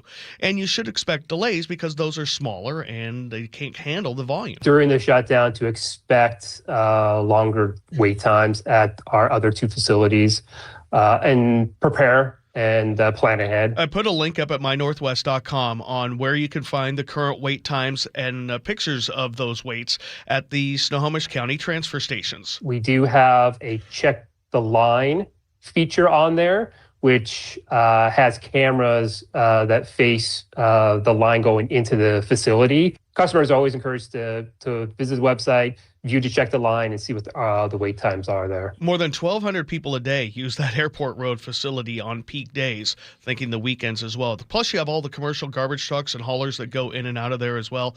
And it's not just the tipping floor area that's going to be closed. The entire facility, including the recycling, will not be available during the closure.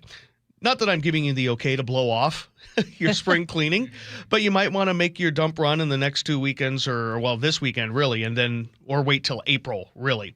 And if you're curious, I know I was, why is it called a tipping floor? So the word tip comes from England. When they refer to the dump, they refer to it as the tip. And so that's a jargon that's just made its way to America. Because the floor doesn't actually move. Oh, I'm so disappointed. I had a picture in my head. No, but though it is built with a slight slope, so everything ends up at the chutes and any the garbage juice kind of ends that way. The garbage Ew. juice, the garbage water. Project cost about over $2 million to resurface this. The Airport Road facility, 23 years old, and it gets a lot of use, and it needs some TLC. That's it. No spring cleaning for me. No? Yeah. Well, you've got you just plenty. Gave me a pass. No, you've got the one in Fremont you can go to, but this, for those of us up in Snowco, that one at Payne Field is really convenient. They're easy in and out. It's large, and I know people are thinking about it. This is the time of year to get rid of that junk, and you're gonna have to make some plans here. That's the one we use. It's just a couple miles from us. Is there anything better than going to the dump, unloading everything? Yeah. Fancy free as you drive away. Well, second to last time I was at the dump, the Algona transfer station down in my neck of the woods. By the way, they're building a beautiful new one right next door. But at the Algona transfer station, I'm out there. I'm pulling out all my garbage, and a guy who runs one of the loader things to scoop the garbage into the tractor trailer below. He hops out and he goes, "Are you Charlie Harger?" He's a listener of Seattle's Morning News. So these are some of our big listeners, people who work at the transfer stations. A nice long conversation. Wanted to know, do I know G? Do I know Ursula? Yes, I do. Yes, I do. How's that John Curley? So big listeners. So he didn't ask about us?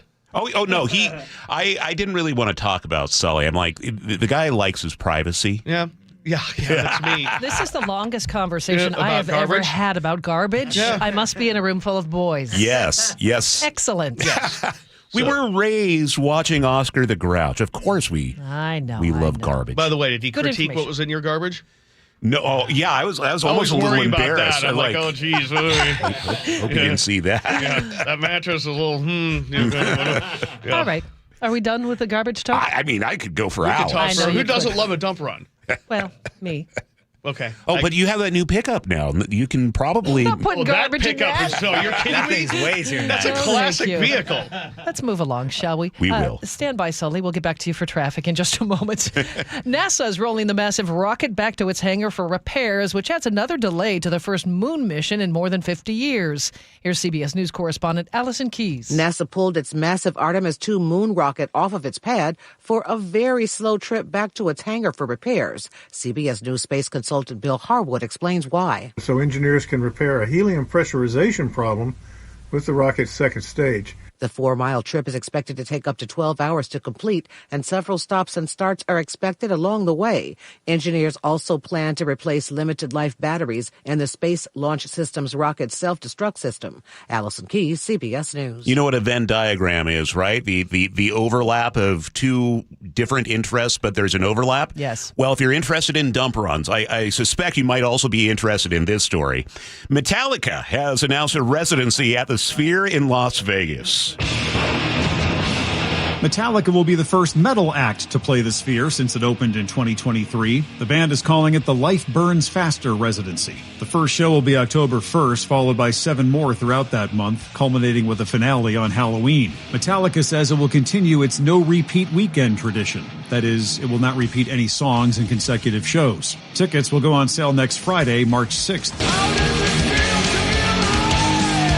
Michael Wallace, CBS News.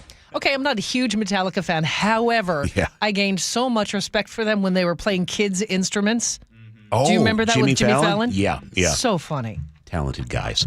Okay, it is time to check traffic on the threes, and Chris Sullivan is watching the roads. You know, while I appreciate what they do for the no-repeat weekends, just imagine if you paid all that money to go to the Sphere and you get the night where they don't play Enter Sandman. Yeah. I'd be like, are you kidding me? Turn this thing down. On! Rock on! No, that would be terrible. This is a serious news program, Chris Sullivan. Not anymore. How's the traffic? It's actually pretty good. Whatever we had on northbound 167 as you approach 277th in Kent looks to be gone. We do have the brake lights up past the Emerald Downs area. Still about a 25-minute trip from Auburn to Renton, and Puyallup to Renton is running around 45. The S-curves on 405 northbound are starting to activate a little bit, but we're still under 20 to make it up into the Bellevue corridor. The brake lights kind of peter out between 169, the Maple Valley Highway, and Sunset.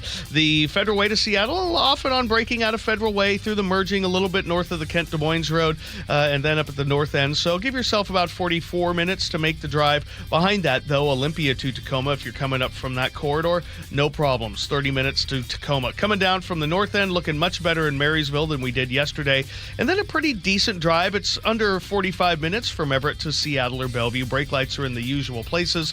The Lake Bridges are doing really well. Freeway speed for them both directions. KIRO News Radio real-time traffic. I'm Chris Sullivan. Our forecast today is just like yesterday. Partly cloudy, a few isolated showers a possibility. Tomorrow will look the same with highs both days around 50. But then the weekend, drying out. Partly cloudy, 50 Saturday and 53 on Sunday with mostly sunny skies.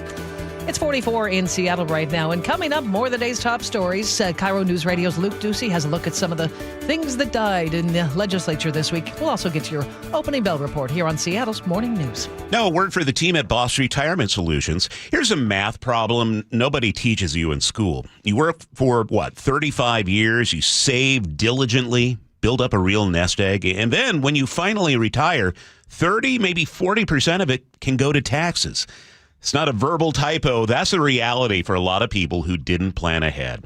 But if you've saved more than $300,000, there are strategies that can change that math, the same ones wealthier families have been using for years. The team at Boss Retirement Solutions right here in Seattle is offering a free retirement tax savings analysis. No obligation, no pressure, just a real look at what you could keep. Call Boss at 206-210-1350, 206-210-1350. Don't let the tax bill be the surprise ending to a good story. Boss Retirement Solutions, 210-1350. For informational purposes only, actual results may vary. No statement contained herein shall constitute tax, legal, or investment advice. KIRO News Radio is right there with you. Thank you so much for hanging out with us. On your smart speaker before you head out the door. We continue to be in recovery mode on northbound I-5. Watch live on YouTube or the KIRO News Radio app. Newfangled idea of having to see the people while they're talking. The office, the gym, wherever you are. Get on the YouTube channel. The whole gang's there. KIRO News Radio. 97.3 FM. Powered by MyNorthwest.com. Xfinity Tech Support, Matthew speaking. Hi, I live in a pretty remote place, like Jurassic Park remote. Oh! Wow. Will Xfinity Mobile work out here? Yep, the combination of reliable Wi-Fi and 5G makes it so that you can stay connected in all kinds of places. Plus, you get access to ultra-fast speeds and coverage, whether you're poolside or out live streaming with a T-Rex. Hold still, you're about to go viral.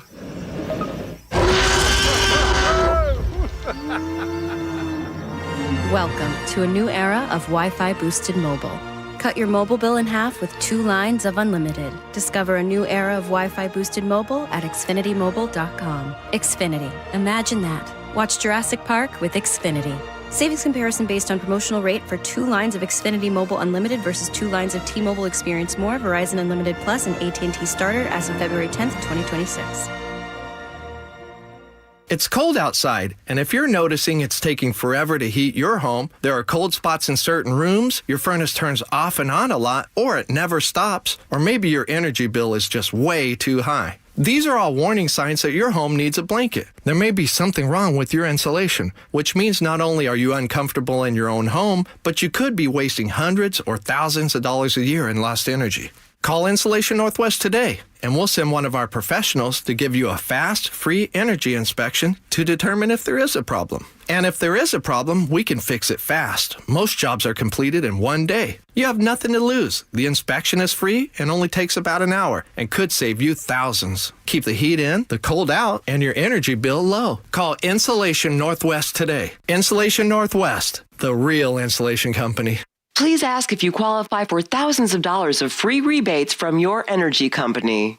InsulationNorthwest.com. The team that gave me back my full head of hair, Advanced Hair, is once again the winner of the 425 Business of the Year. Dr. Perungo and his world-class team begin regrowing your own natural hair the very next day. And Advanced Hair guarantees your new hair will grow, just like they did for me. Find out why Advanced Hair is the best of the best. With your free consultation, you'll receive $250 off and 250 free hair grafts. 425-449-8185 or advancedhair.com.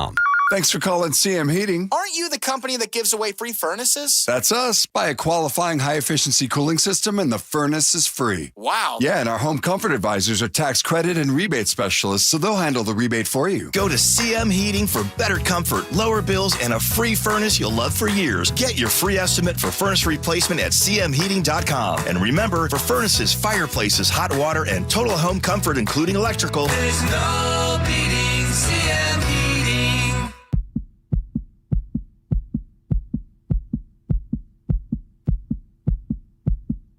Albert Lee Appliance Clearance Center, opening soon in Kent, on the corner of 212th and West Valley Highway. My perfect day has sand, salt water, and friends. But my moderate to severe plaque psoriasis can take me out of the moment. Now I'm all in with clearer skin thanks to Skyrizi. Risankizumab Riza, a prescription-only 150 milligram injection for adults who are candidates for systemic or phototherapy. With Skyrizi, most people saw 90% clearer skin, and many were even 100% plaque-free at 4 months. Skyrizi is just 4 doses a year after 2 starter doses. Don't use if allergic to Skyrizi. Serious allergic reactions, increased infections, or lower ability to fight them may occur. Before treatment, get checked for infections and tuberculosis. Tell your doctor about any flu-like symptoms or vaccines. Thanks to Skyrizi, there's nothing on my skin, and that means everything. Ask your doctor about Skyrizi, the #1 dermatologist-prescribed biologic in psoriasis. Visit Skyrizi.com or call 1-866-SKYRIZI to learn more. Now, the latest from KIRO Newsradio and MyNorthwest.com. Live from East Lake Avenue. You're listening to Charlie Harger and Manda Factor, Seattle's morning news. Good morning. It is 6:30. Yesterday was cutoff day at the state capitol. That means if a proposed bill was sitting somewhere in a committee, it's now dead and will not advance this legislative session. KIRO News Radio's Luke Ducey is here with more talk about the bills that are dying and surviving. Yeah, let's talk about one that died, the victim. The push to lower Washington's legal DUI limit from .08 to .05 is now officially dead. Never made it out of a committee in the House. Andrea Ray with the Washington Hospitality Association says the bill shifted the focus away from people who choose to drive drunk. It expands liability in ways that do not meaningfully improve road safety. I'm kind of disappointed when I see that the hospitality industry works very, very hard to end this. And that was the senator who sponsored the bill. He says when Utah did the same thing, they saw a 20% drop in fatalities. I've got a question for Sully, who also has been following Utah's law as well. So Utah says their highways are safer, Sully. I mean, but there was a compromise, right, to get that done in Utah? Yeah, because their hospitality, as I understand it, having talked to several people in the industry there, primarily just north of Salt Lake, is that they brought them on board, allowed them to serve alcohol at a higher percentage when it came to beer. They moved it up to 5% for draft, and that was kind of the compromise that you got a little thing, but again, you lowered the BAC. And you're right, the roads are a little safer. The amount of DUIs went up initially, but that was kind of what they did there to get it passed. Gotcha. So we'll see if it comes back again next year. But, this also impacts another bill in a roundabout way, Senate Bill 5880, which allows agencies around the state to send toxicology samples, including blood from DUIs arrests, to private companies for testing instead of the state lab. Seattle City Attorney Erica Evans is a big supporter of that bill because she says for DUIs, it currently takes more than a year to get results from the state lab. We have multiple cases in my office that someone gets a second and third DUI in the meantime as we delay justice. A representative with the King County Prosecuting Attorney's Office also testified during a public hearing for this bill. And here's what they say. Reducing the BAC level solves that clogged pipeline issue at the state lab, but also helps avoid a bidding war on toxicology results. Wealthy counties can afford to send tests off to private labs. Less wealthy counties probably can't pay that high bill. But blood testing is not done, Charlie and Amanda, above the per se limit. So if you reduce the level to 0.05, you'll get a breathalyzer most likely in the field. But all those levels, thinking of 0.06, 0.07, 0.08, they don't need that further lab testing. That saves time and it saves money. So coming up at 7, let's talk about the big bills, budgets, shall we? What's going to happen with them? We kind of say, here's the latest, but what does that really mean? And what's it going on right now? We're going to talk with Jerry Kornfield, with the Washington State Standard to explain it all. Okay, that's coming up at 7:04. Thank you, Luke. It's 6:33, and that's time for traffic with Chris Sullivan. And I'm looking for a crash on northbound I-5, just north of the Kent Des Moines Road, as you work your way into SeaTac, maybe right around 188th, because we've kind of gone red there really quickly. And our travel time has jumped up to 50 minutes from Federal Way to Seattle, with most of that right there. Also looking for a crash on northbound I-5 right at the West Seattle Bridge as well. These two just popped up in the last 4 minutes or so.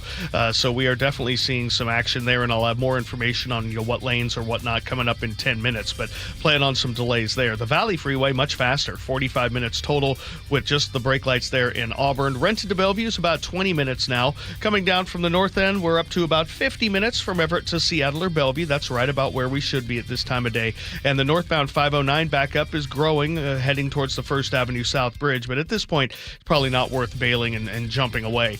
The lake bridges are fine. KIRO Newsradio Real-Time Traffic, I'm Chris Sullivan. Our forecast today and tomorrow look just like yesterday. Partly cloudy skies with some isolated showers and a high of 50.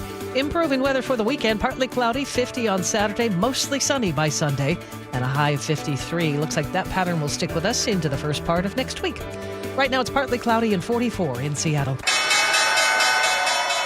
Time for the opening bell report. Another big gains day on Wall Street yesterday as investors hope to rekindle the recent stock market rally. The rally was led by tech stocks, with NVIDIA and Salesforce gaining ground ahead of their respective earnings results, with NVIDIA a key player in the AI data center spending boom. Shares in home improvement chain Lowe's sank despite strong fourth quarter sales, with investors worried about weak home sales impacting Lowe's and Home Depot. The Dow gained 307 points to 49,482. The Nasdaq surged higher by 288 points to 23,152. And the S&P advanced higher by 56 points to 6946. Jason Brooks, CBS News. A top Treasury official is stepping down after objecting to President Trump's crackdown on alleged fraud in Minnesota's Somali community. He's Undersecretary for Terrorism and Financial Intelligence. Sources tell the Washington Post he will leave after raising data privacy concerns. In his State of the Union address Tuesday, President Trump claimed members of the Somali community have pillaged an estimated $19 billion from the American taxpayer. We have all the information. The Post reports Hurley is still in good standing with the administration. He could be in line for an ambassador job in Europe. Michael Wallace, CBS News. One of President Trump's top economic advisors says a Supreme Court ruling invalidating many of the president's trade tariffs will not end tariffs. Speaking to reporters outside the White House, Kevin Hassett said the president's subsequent promise of 15% global tariffs using different statutes won't take effect immediately. I think that that's still being discussed. It depends on the status of existing negotiations and existing deals. The Port of Seattle wants to bring more small businesses to SeaTac Airport. The new SEA Sparks Incubator Program is designed to give micro businesses a chance to sell their products in high-traffic areas throughout the terminal. They're looking for vendors who sell apparel, accessories, personal care items, things like that. There are some restrictions. No perishable goods or hot food. Alcohol and cookies also off limits. Some great value cottage cheese products. Those are sold at Walmart stores in more than 20 states, including Washington. Well, they have been recalled. Here's KIRO News Radio's Frank Lindsay. Some of the ingredients may not have been fully pasteurized, which can be dangerous for young children, the elderly, and people with weakened immune systems. Products were sold between February 17th and February 20th and include fat-free 2% and 4% small curd varieties with expiration dates of April 1st through April 3rd. If you have any, throw it away or return it and get a refund. So far, no illnesses have been reported. Here's another big food recall you need to know about. Nearly 56,000 pounds of frozen blueberries have been recalled due to potential listeria contamination. The products were distributed by Oregon Potato Company to businesses in several states and Canada. Stacey Lynn, CBS News. The red ink is flowing at the company that owns Jeep, Chrysler, Ram, and Dodge. WWJ Radio's Jeff Gilbert crunching the numbers. Stellantis losing $26.3 billion in 2025. Like Ford and GM, the company putting the big cost of changing EV plans into 1 year. But Stellantis also saw a big drop in sales. This means workers will forego profit-sharing checks for the first time in 15 years. Stellantis says it did see a better second half and forecasts improvement for 2026. Jeff Gilbert, CBS News, Detroit. NVIDIA yesterday reported fiscal fourth quarter profit of $42.96 billion. On a per-share basis, the Santa Clara, California-based company said it had net income of $1.76, that is, per share. Earnings adjusted for non-recurring gains came to $1.62 per share. The results surpassed Wall Street expectations. Yanni Jacobs is Chief Investment Officer with FinViz and provides more context. We want to hear about China restrictions. They had some issues exporting to China or importing, right? So we want to hear about that. We want to hear about competition. We just had AMD announce with Meta that Meta is going to buy chips from AMD. So even though NVIDIA is still the market leader, still makes the best chips, the best product, they do have to talk about competition. What do they see about that?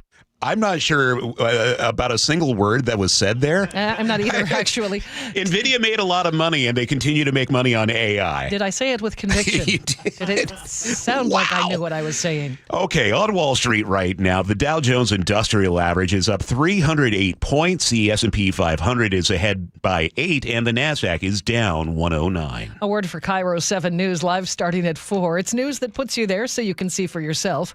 News that's happening now so you're ready. News that investigates to get you answers. News that's local because where you live matters. No more, no now. On KIRO 7 News at 4, 5, and 6 p.m. Okay, I hope we have a net income of better than 1.76 with Sully with traffic coming up. Just 6.7. Let it go. Yeah, crash now northbound I-5 as you work your way into SeaTac. Drivers reporting 2 lanes blocked. We'll break it down next. The opening bell is brought to you by Legacy Group Capital's Northwest Fund. The John Curley Show. When people sit there and they see people with the American flag and they're utterly disgusted because they associate the flag and USA with Donald Trump, don't do that. You're doing yourself an amazing disservice. Weekdays 3 to 7. You could dislike Donald Trump, but you can still love America. It's like discounting Photograph from Nickelback, which is actually a pretty good song. Think of the fact that you love this country, and what you love about it is it's inclusive. Good. Include others. Watch The John Curley Show live on YouTube. Endless hours of research, seeking referrals, dozens of calls. Hiring the right attorney can be a challenging process during an already difficult time. J.P. Pendergast with Pendergast Law explains. In Washington State, Tom, there are thousands of attorneys to choose from. Referrals and online research can be helpful, but discovering the right attorney requires a conversation. It can be hard to identify integrity and authenticity without that interaction. So, what do you recommend? We encourage anyone looking for personal injury representation to call for a free consultation with our team before making a decision simply based on referrals or online research. Accident victims need an attorney that listens, demonstrates honesty, and is genuinely understanding of their unique circumstances. The care, attention, and preparation that our firm provides throughout the case mirrors the effort involved when taking on the insurance companies. Save time and avoid mistakes after an injury. Contact the caring and compassionate team at Pendergast Law. If you or a loved one has been injured in a car accident, call Pendergast Law. We can help. Some kids never smile. They're embarrassed by their crooked teeth. They want braces like the other kids, but their families can't afford them. Some may even try to straighten their teeth themselves. That can make everything worse. Luckily, there's Donated Orthodontic Services, a program from the American Association of Orthodontists. It helps provide orthodontic treatment to kids and teens whose families can't afford it. For kids who apply, are approved, and are matched with a volunteer orthodontist, it can be life-changing. Their treatment is in the hands of an expert, a licensed local orthodontic specialist who improves their smiles by correctly aligning teeth and jaws. Some kids think they'll never smile again, but Donated Orthodontic Services may help them smile with confidence. To link to the application and eligibility requirements, visit aaoinfo.org. Join the conversation and text your favorite show on the KIRO Newsradio text line at 888-973-KIRO. That's 888-973-5476. Powered by Muckleshoot Casino Resort. It's 6:43, and Sully has traffic on the 3s for us. We have confirmed two things now going on northbound I-5 as you work your way from Federal Way to Seattle. The first one is around 188th in SeaTac. The two right lanes are blocked for a crash there, and we're backed up towards the Kent-Des Moines Road, so plan on some extra delay there, probably 5 to 8 minutes. And then we have a stall blocking the right lane at the West Seattle Bridge. State Patrol blocking the right lane there just to give them a little safety zone, so we're adding another couple of minutes there. We're getting close to an hour now to go from Federal Way to Seattle, which is about 15 minutes slower than we've gotten recently. So plan on those delays. There's a big gap in the middle. Northbound 509 is still struggling as you approach the First Avenue South Bridge, so that's not exactly a great alternate.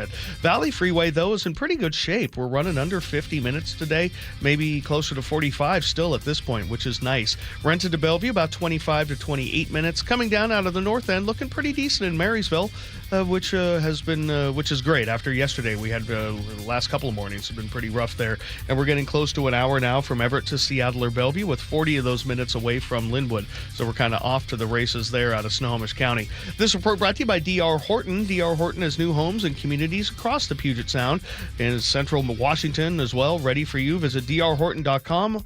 America's builder, an equal housing opportunity builder. Our forecast, nothing too threatening. Just like yesterday, we'll see partly cloudy skies for the bulk of the day, just a few isolated showers, and highs around 50.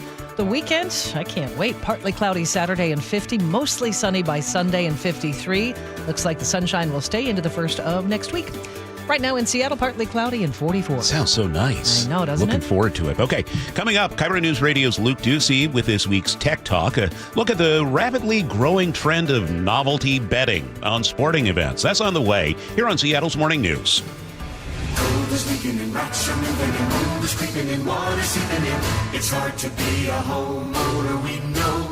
Without American Crawl Space and Pest Services, it is hard to be a homeowner. Dave Ross here. American Crawl are the heroes to call for insulation and pest issues because in addition to their great reviews and decades of experience, they also give out the most PSE insulation rebates of any insulation company in the state. American Crawl, the heroes you call. Get your free inspection at AmericanCrawl.com.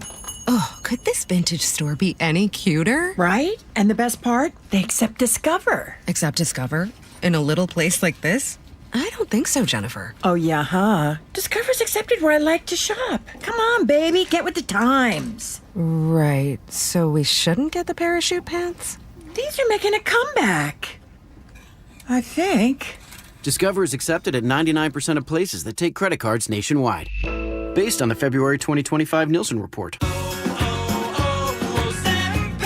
Hi, I'm Michael from the Warren Treaty. You know the jingle. Now discover the facts about Ozempic, a GLP-1. Only Novo Nordisk makes FDA-approved Ozempic. Learn about the real thing. Talk to your healthcare professional today. Call 1-833-OZEMPIC or visit Ozempic.com to view the medication guide and to learn more about Ozempic. Semaglutide injection 0.5 milligram, 1 milligram, and 2 milligrams.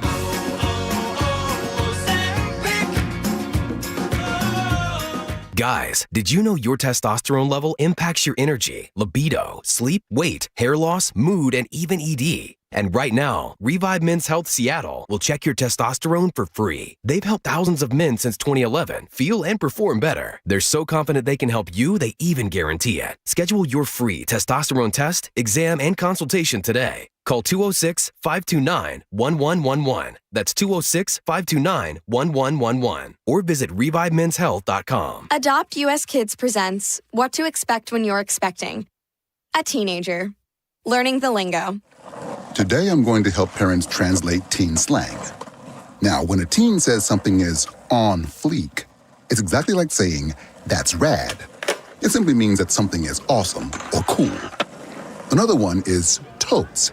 It's exactly like saying, totally, just shorter. As in, I totes love going to the mall with Becca. Another word you might hear is jelly. Jelly is a shorter, better way to say jealous. As in, Chloe, I am like so jelly of your unicorn phone case. You don't have to speak teen to be a perfect parent. Thousands of teens in foster care will think you're, rad just the same. To learn more, visit adoptuskids.org. A public service announcement brought to you by the U.S. Department of Health and Human Services, Adopt U.S. Kids, and the Ad Council. Reliable, refreshing, and ready every morning. Seattle's Morning News. It's 6:48 in today's Tech Talk. Sports gambling is exploding nationwide. Last year alone, Americans wagered more than $150 billion on games and matches. Now, a high-stakes legal fight is brewing over who gets to control one of the fastest-growing slices of the betting world. It's known as novelty betting, and many people are placing those wagers from their laptops or mobile phones. There is a fight going on in the world of online sports gambling over who is in charge. In one corner, state gambling regulators, including the Nevada Gaming Control Board. Yeah, Vegas, baby, Vegas. Nevada's board and other boards like them are suing so-called novelty betting companies to kick them out of their states for good. In the other corner, chairman of the Commodity Futures Trading Commission, Michael Selig, who's telling Nevada and every other state he will make those decisions about who gets kicked out and who doesn't. There's a new sheriff in town, and his name is Reggie Hammond. Y'all be cool. Right on. At issue is whether or not novelty betting is betting or not betting, even though it sounds a lot like betting, but it's not, maybe kind of sorta. Let me explain. With traditional sports betting, bettors go to a casino and slap down $10 on the Seahawks to cover as 4.5-point favorites in the Super Bowl, which they did, by the way. 3, 2, 1, the Seahawks! They're bringing it home again. With novelty betting, users go online and enter into sports event contracts, which allows them to buy and sell positions tied to the outcome of sporting events, like will the Seahawks cover 4.5 points in the Super Bowl, yes or no? Which, again, they did, by the way. The Seahawks win Super Bowl 60. The federal government says those contracts are financial derivatives regulated under federal commodities law, not traditional sports bets controlled by states. Therefore, while state law prohibits a bettor from gambling online here in Washington unless they're on casino property, any user can enter a sports event contract online from the comfort of their own sofa. I love these lazy Saturdays. It's Wednesday, Homer. And if you think all that sounds awkward, many of the 40 states that have legalized gambling think so too, and that is why they are suing popular platforms like Crypto, Kalshi, and Polymarket. The CFTC wants to come in and become the National Gaming Board. How about if they focus on what they're supposed to be focusing on, which is things like derivatives in the agriculture sector and the things that they've been doing all along. Former New Jersey Governor Chris Christie is one of many, but also a unique critic of the CFTC's control over sports event contracts. On CNBC, he shared as governor, he fought all the way to the Supreme Court to legalize sports gambling in the first place. It was a 6-year fight to finally get the Supreme Court to do it. And when they said we could do it, they said this was a states' rights issue. And he fully expects every state will eventually file lawsuits, even the 10 states that don't allow sports gambling at all, because for now, they can't stop sports event contracts. Like Alabama, a state like Georgia, who said, we don't want it. Utah, we don't want it. They're saying, too bad, you're going to get it anyway. On the other side, it's not crystal clear why Selig and the CFTC are flexing their muscles so much, but they are. And that recently came with a warning from Selig on social media. To those who seek to challenge our authority in this space, let me be clear. We will see you in court. Those are fighting words. So this is why it's not crystal clear, but there is maybe some, let me just say this. In August, Donald Trump Jr.'s venture capital group invested millions in Polymarket. Just last month, he became a paid strategic advisor to Kalshi. So there's that. And now the CFTC is flexing its muscle in this space. Could it be coincidence? Sure, yes. But many experts think this will be decided in the Supreme Court eventually. It is fascinating to me how this is taken off like wildfire, right? Crazy people here in the newsroom talking about they do it. Yeah. So this is the real interesting thing to me, because it is illegal in Washington State. We are one of the 10 states. It's illegal to do sports gambling. But I'm just pulling up Kalshi? Online. You have to go to the reservation if you want to do it in person. But I can go on my phone right now and on Kalshi, which is one of these online novelty betting sites. If I were to bet $100 on the Seahawks being the Super Bowl champ next year, right now it says I'll get $784 if I'm right. And that is just something, if I were to hit that right now, which I'm definitely not, I want them to, but I'm not going to hit that because that's $100 that I don't want to spend. It's really wild to think that this seems like a sports bet, but they're saying it's not. It's not, because it's not a sports bet. It is you entering into a contract, Charlie.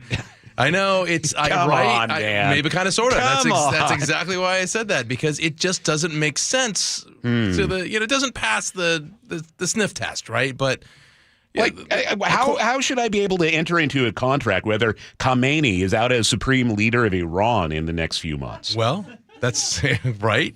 Interesting and fun and kind of crazy, but that's something the Supreme Court is going to have to decide. You probably can bet on eventually. traffic. What? Yeah, you can bet on anything. What? Yes. You can bet on traffic now. Well, I know I can count on Sully. I have to correct you because you're not betting on it. You're taking a position on it. Correct. You're taking a position when you're on counting the number of cars that pass a certain area in London, and you take the over or the under, I guess that is a contract. But yeah, you can do that. Can you tell Luke used to work in PR? That's right. All right. Can you count the cars on the road right now? No, you can't count cards. I know that's wow. Look at you. Let's traditional betting. We have about a 5-mile backup now on northbound I-5 getting up into South Center because of this crash blocking the 2 right lanes around 188th and SeaTac. We're up to an hour and 10-minute trip now, 25-minute delay through the area. If you want to bail and head down to the Valley Freeway, it does have the capacity because it's running under 50 at this point. Rented to Bellevue, under a half an hour still. Northbound past the West Seattle Bridge, we've cleared the stall there, so that's positive. Northbound 509 struggling a little bit up to the 1st Avenue South Bridge, and we're over an hour now from Everett to Seattle or Bellevue. The brake lights there in the normal places as you pull away from Linwood. For I-5, it's from 145th on in. For 405, it's right there at 527. The Olympia to Tacoma, though, still good. KIRO News Radio Real-Time Traffic, I'm Chris Sullivan. And the forecast looks like we might have a couple sprinkles today, but otherwise partly sunny. Same deal for tomorrow, Friday.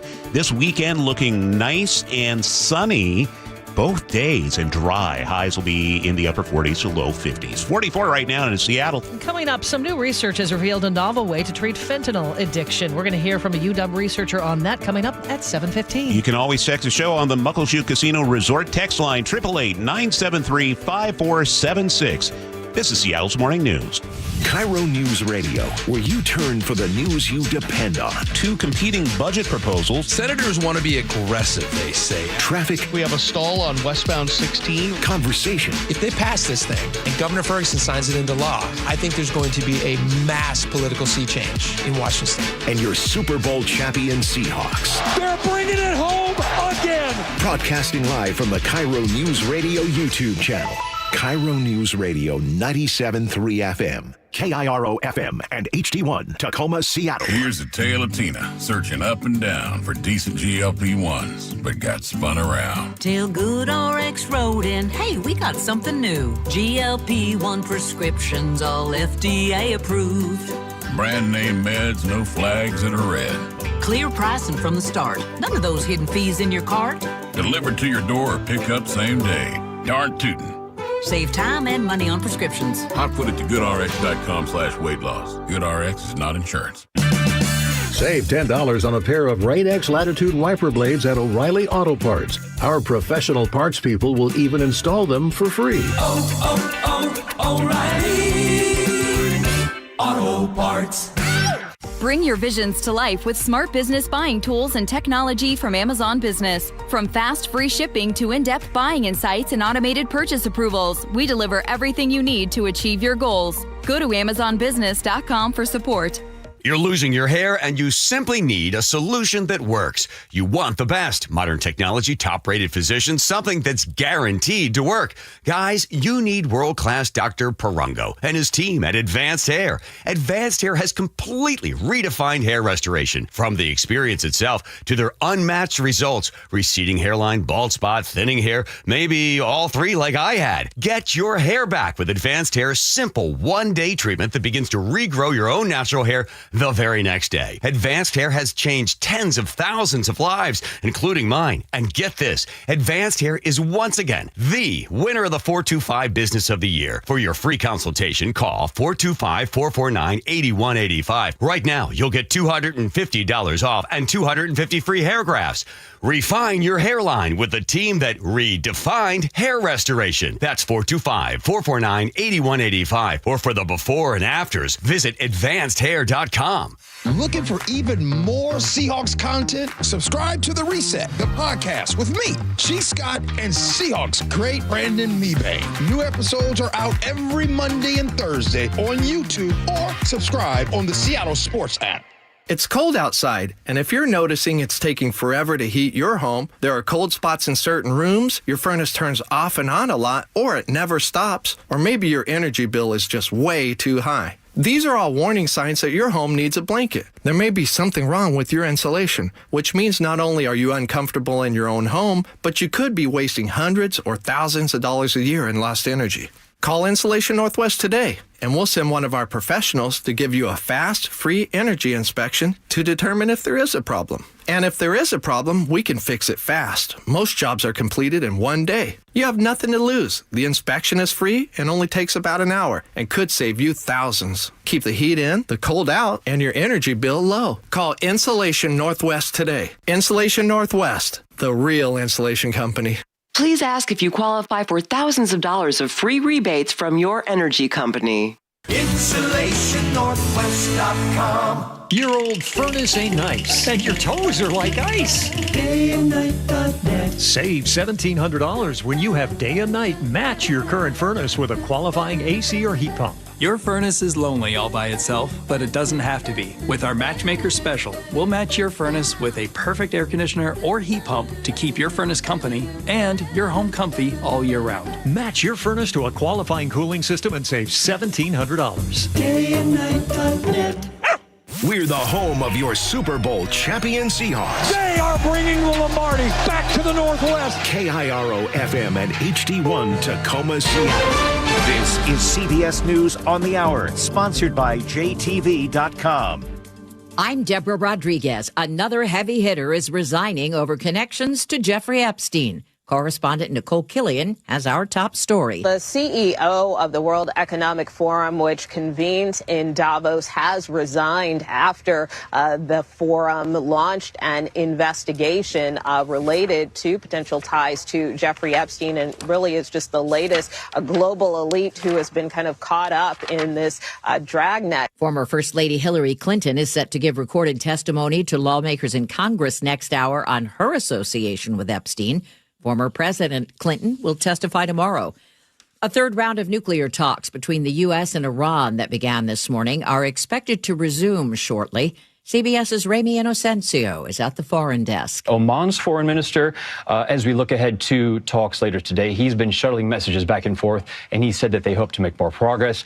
He also said that the two sides have expressed what he calls openness to new and creative ideas and solutions. The talks are aimed at averting a war amid a massive U.S. military buildup in the Middle East that includes aircraft and warships. Cuba's president says his island will defend itself against what he calls any terrorist aggression. after a deadly shootout yesterday between Cuban border troops and a U.S. registered speedboat off the island's northern shore. 4 U.S. residents were killed. CBS's Christian Benavides has more from Miami Beach. There are a lot of questions about what happened, mainly because the Cuban government routinely disseminates misinformation and disinformation, which is why the U.S. government is calling for an independent probe. The speedboat was registered in Florida. Facebook and Instagram's parent company has plans to notify parents if their teenagers use social media to search for self-harm content.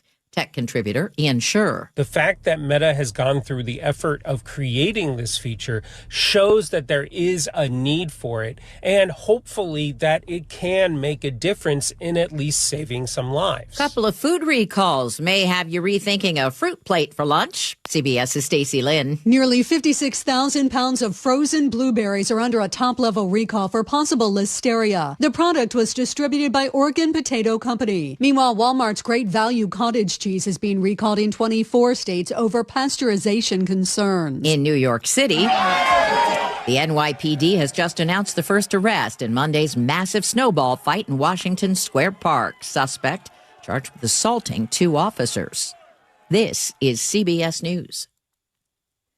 Looking for spring jewelry looks? Find them at Jewelry Television. New customers get $20 off purchases of $99 or more at jtv.com. 7:03, time for traffic on the 3s with Chris Sullivan. Starting this hour with a little positive news. The crash that was blocking 2 right lanes of northbound I-5 as you worked your way up into South Center is out of the way. It was right there by 188th, and the backup is trying to get a little bit better from north to south. Still have about an hour and 10-minute trip from Federal Way to Seattle, which is about 20 minutes slower than you probably expected when you walked out the door, but that should dissipate here quickly. Heading down to the valley, you will save a little bit of time, but may probably to the point now that's 50-50. We've got Puyallup to Renton running right around 48 minutes.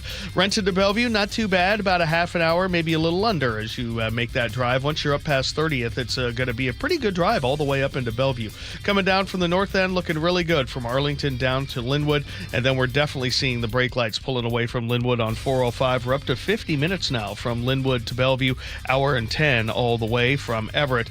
The I-5 drive, really heavy from about 145th, but about 10 minutes faster. It's about an hour total from Everett to Seattle. The lake bridges are fine. This report brought to you by Seattle Sports. Search Seattle Sports on YouTube, click subscribe, and get fresh video content daily. Now, the latest from KIRO Newsradio and MyNorthwest.com. Live from East Lake Avenue. You're listening to Charlie Harger and Manda Factor, Seattle's morning news. Good morning. It's 7:04. Cutoff day has come and gone at the state capitol. If a bill didn't make it out of committee by now, it's effectively dead, and it won't move forward this legislative session. KIRO News Radio's Luke Ducey joins us with a look at some of the most talked about proposals. Yeah, let's talk about the 2 big ones out there. The supplemental budget bills. They are, of course, still alive. They're not going anywhere. A Senate bill and a House bill drafted by Democrats.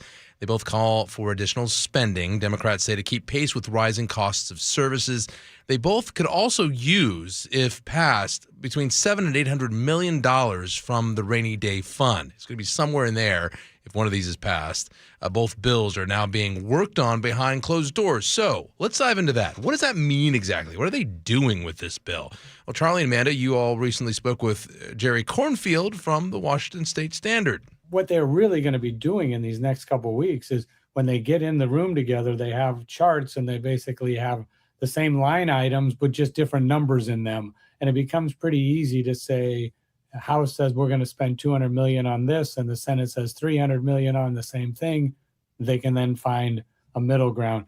So let's talk now about that rainy day fund. You know, it's only supposed to be used in an emergency. Democrats say this current budget is an emergency, and they also there's a law that you have to add to the rainy day fund each and every year. So Cornfield explains there can, however, be a difference between asking for rainy day fund money and then using it. You never have to take it all out. You know, you put that number down, and then as the budget year goes along, they can move it and they can move it back.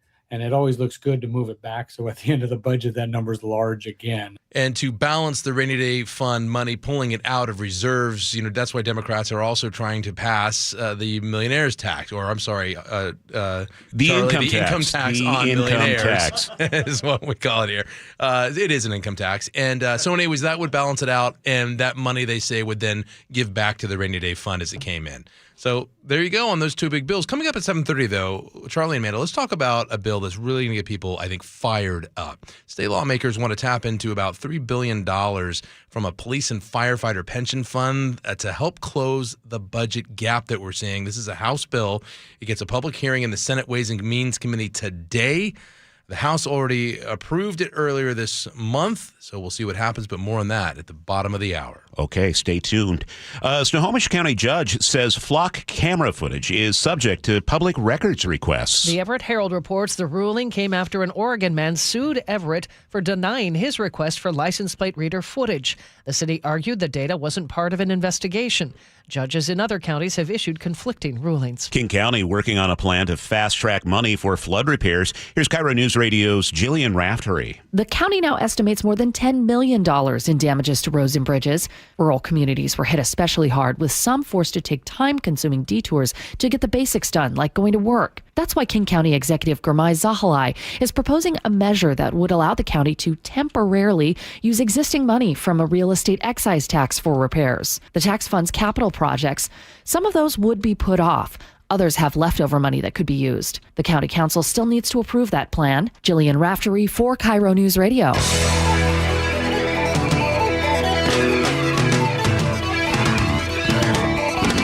Keeping you informed since 1974. This is the city's longest-running radio news show. Seattle's Morning News on KIRO News Radio. All right, Nick Krasha, that's day 2 in a row. You got Sully busting out the air drums. I think that's the goal right now, yeah. Get a little Chris Pert going over there. Yeah. Neil. Oh, yeah. No, but Chris Irvin. Combined with Neil Pert. Charlie. I'm still early. It's Seattle's Morning News Thursday. It's February 26th. He's Charlie Harger on Manda Factor. Now I'm thinking of going to that Rush concert, despite what my wife says. I think you should. I might. Okay. Good song. And, we have Nick Krasha, who is picking the music. We're also keeping an eye on spring training for the Mariners. Yes. So we have this kid, Jackson Reeds. He is a minor league catcher for the team. Listen to him spring training yesterday. Here's the pitch. Swung on. That is a towering fly ball deep left field. This one is going to go onto the berm. Goodbye, Jackson Reeds. 3-run home run, and the Mariners have the lead. There you go. I want to be on the berm. You might be. I'm going to be in a couple weeks. Can't wait to check it out. Okay, well, opening day, if you want to check it out here at T-Mobile Park, 1 month away. You guys excited for this season? Absolutely. David. Nah. What does baseball season mean? Springtime, summertime, fun at the ballpark? Yeah. Sully, I know, is excited too. Oh, yeah. Just got my some new merch. Yeah. So I'm excited. Gonna rock that. Going to be rocking some old school Ken Griffey Jr. stuff. Nice. Okay. I'm keeping my fingers crossed we get to, all go to a game together again. That would be sweet. That would be great. We won't leave early this time. Yeah. Who's we? Nick and I, Sully baby. and I are yeah. Won't let me live it down. That was a long time ago, guys. Could be a new way to treat withdrawal symptoms from fentanyl addiction. We're going to talk about that in just a few minutes with a University of Washington researcher. And what's coming up in the 7:35 commentary? Seattle's worried about businesses moving to Bellevue. Washington should be worried about businesses moving to Texas.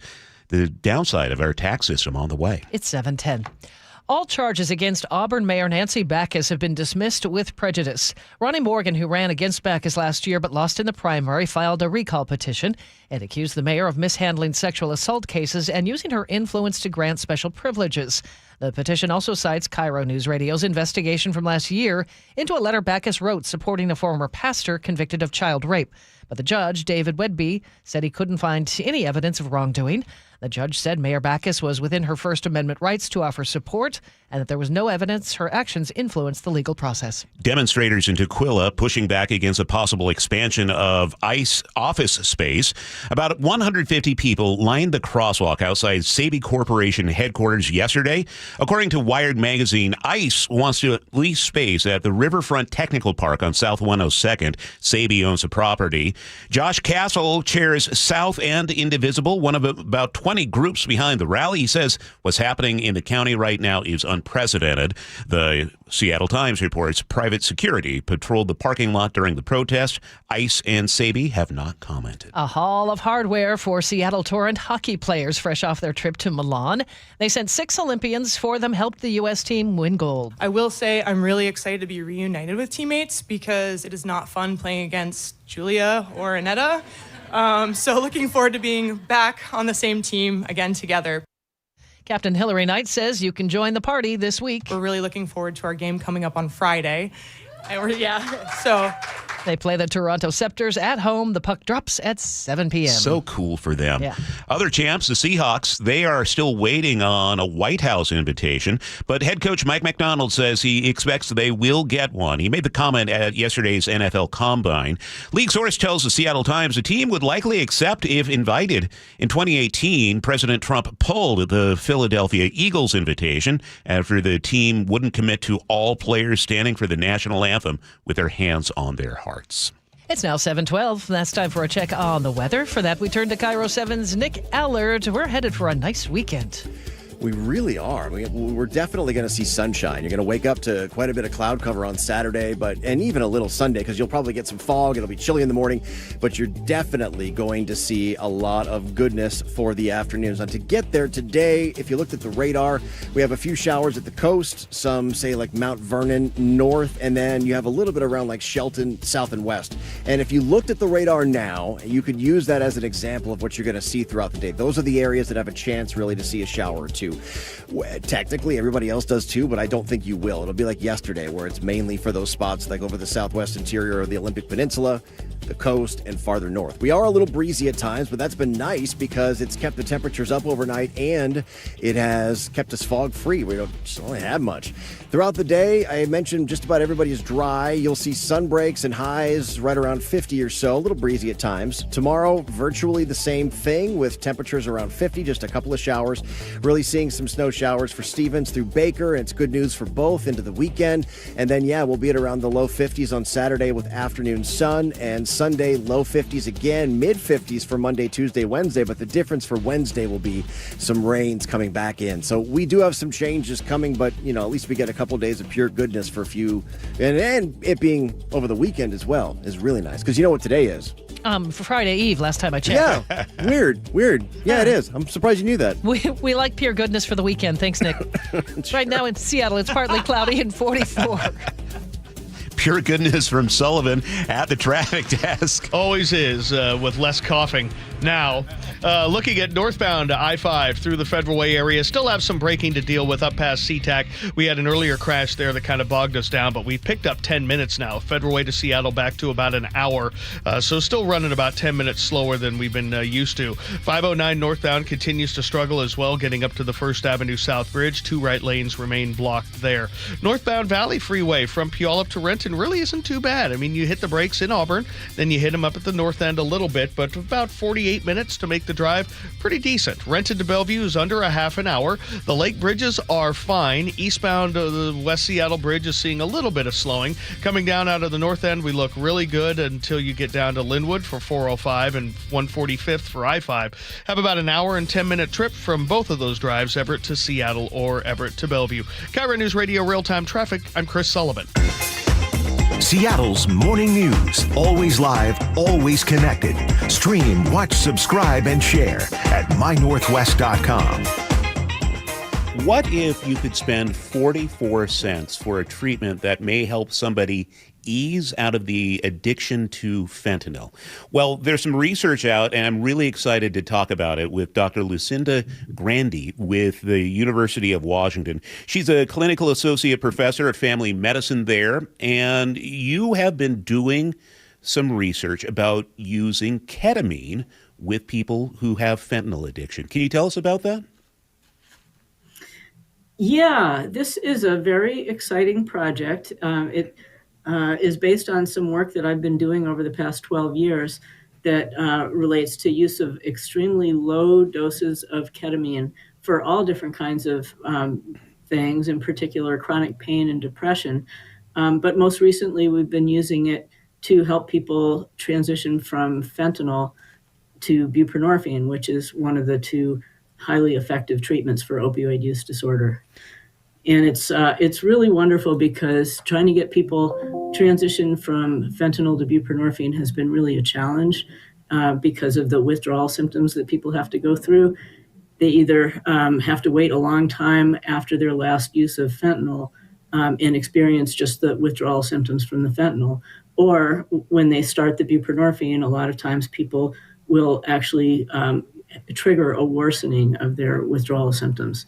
And a lot of people who use fentanyl are really worried about that and would really rather not go through that risk, and they just continue using fentanyl instead of getting into this really effective treatment. So this, what happens here? So is somebody, they go in for treatment, and this is kind of a adjunct or a bridge to buprenorphine? That's the way that it can work.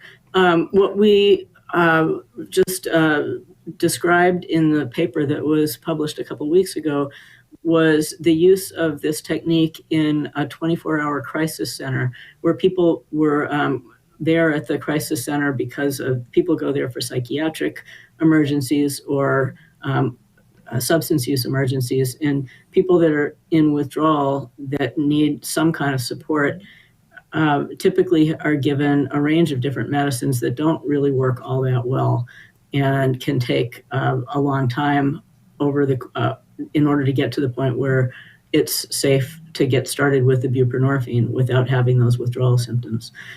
So this study was done in Alabama, and there's the clinic director there, Luke Engerizer, who's the addiction medicine fellowship director at South Alabama University, and the clinic director took an adaptation of a technique that I had been using in the outpatient setting, and he did it systematically, where he used a very tiny amount of ketamine for people that were already in a small, kind of moderate withdrawal, and 30 minutes later, their withdrawal was basically resolved, or at least greatly reduced. And then they were able to take a therapeutic dose of buprenorphine without it causing the worsening of withdrawal. And that was really all they needed. And they were now at a therapeutic level of buprenorphine and could move forward with their life. And buprenorphine, is this like the Suboxone or Sublocade we hear about? Exactly. Yeah, it's the active ingredient that is in Suboxone and Sublocade, which are brand names and different formulations of that. So I have this right. Basically, you have somebody who is addicted to fentanyl. They want to get help. And what this does is it eases the transition from a drug that will kill them, fentanyl. It eases the withdrawal and gets them onto the buprenorphine in a more easy way. They're still going to need treatment after that, right? Yeah. The thing about opioid use disorder, whether it was from heroin in the old days or fentanyl in more modern times, is that there's a constant risk of overdose death, as well as the significant impact on people's life, where they have to basically spend all day trying to figure out how are they going to get enough of the fentanyl in order to keep their sickness at bay. And when they're able to get onto either buprenorphine or methadone, they don't have to worry about that anymore. They don't have withdrawal symptoms. They don't have craving. They know when their next dose is going to be because it's available and by prescription. And they can start thinking about getting a job, repairing relationships in their life, just moving forward with their life. And I would imagine for a lot of people, there could be that eventual sobriety that this is a pathway to if they put in the work. Yeah. So the term sobriety is it's a little bit tricky because there are people who view use of any medication as if, excuse me, as if it were replacing one drug with another. And it really is different from that, because when you're taking buprenorphine or methadone, you don't feel like you're on a drug. You just feel normal. And there's the issue of addiction, which is really kind of uncontrolled use of something, of a substance, despite the fact that you know it's going to harm you. That really doesn't apply in buprenorphine and methadone, because it's not harmful and it's not uncontrolled. So it's really just like taking a blood pressure medicine in order to control a symptom. I would imagine that some people listening might get a little overeager about this, and they're like, well, I have a family member, perhaps I have issues with fentanyl. Somebody might go, I'm going to talk to my family doctor about this. Are we at that stage, and what's your advice? Yeah, I hope that there are people that are listening that are thinking about this. Unfortunately, if they go to their family doctor, the family doctor may not know about it, for one thing. And even if they do look it up, they may say, this is kind of outside my bailiwick. It isn't something I'm comfortable with. And they would direct the person perhaps to an addiction treatment program. And even the addiction treatment programs will not be familiar with it because it's really very new. So hopefully by people listening to this and going and talking with their specialists, that will raise awareness. And so I'm really happy to have the opportunity to talk with you about it, to raise awareness and get more people interested and willing to treat patients. Fascinating research. I really do appreciate your time. Dr. Lucinda Grandi, who is with the University of Washington. Doc, we will have this up on mynorthwest.com as well for people to find out more. Thanks for your time this morning. Thank you very much. I enjoyed talking with you. It's 7:23. Learned some things there. Thank you, Charlie. It's very interesting because, there are some people in the addiction treatment community. They think you should be completely sober and not have any of the medication. Right. There are some who believe you should have medication assistance. That's okay as long as you're functional. And there are some who don't even consider getting sober or not high at all. It's a broad spectrum. I've been talking to a lot of people. This is certainly one approach, and it'll be interesting to see how it all turns out. We shall see. All right, let's check traffic now. We do that every 10 minutes for you, and Chris Sullivan is watching the Thursday Drive. We have picked up 10 minutes as well on northbound I-5, making our way from Federal Way to Seattle. So definitely seeing some improving through Federal Way. We had an earlier crash near 188 that kind of set the tone, but back down to about 50 minutes from Federal Way to Seattle, which is a good day. 509, not your friend, again today, coming up out of Burien because of the closure of the two right lanes across the First Avenue South Bridge. So we've got about a mile and a half back up there. Valley Freeway getting closer to a half an hour out of Auburn. It's really thick up past Emerald Downs and then just kind of meanderingly slow, annoyingly slow, just kind of under the speed limit, all yellow pretty much from Kent on up to 405. And then Renton to Bellevue is about a half an hour. Not too bad. Eastbound over Tiger Mountain Summit, we're definitely seeing some brake lights there today.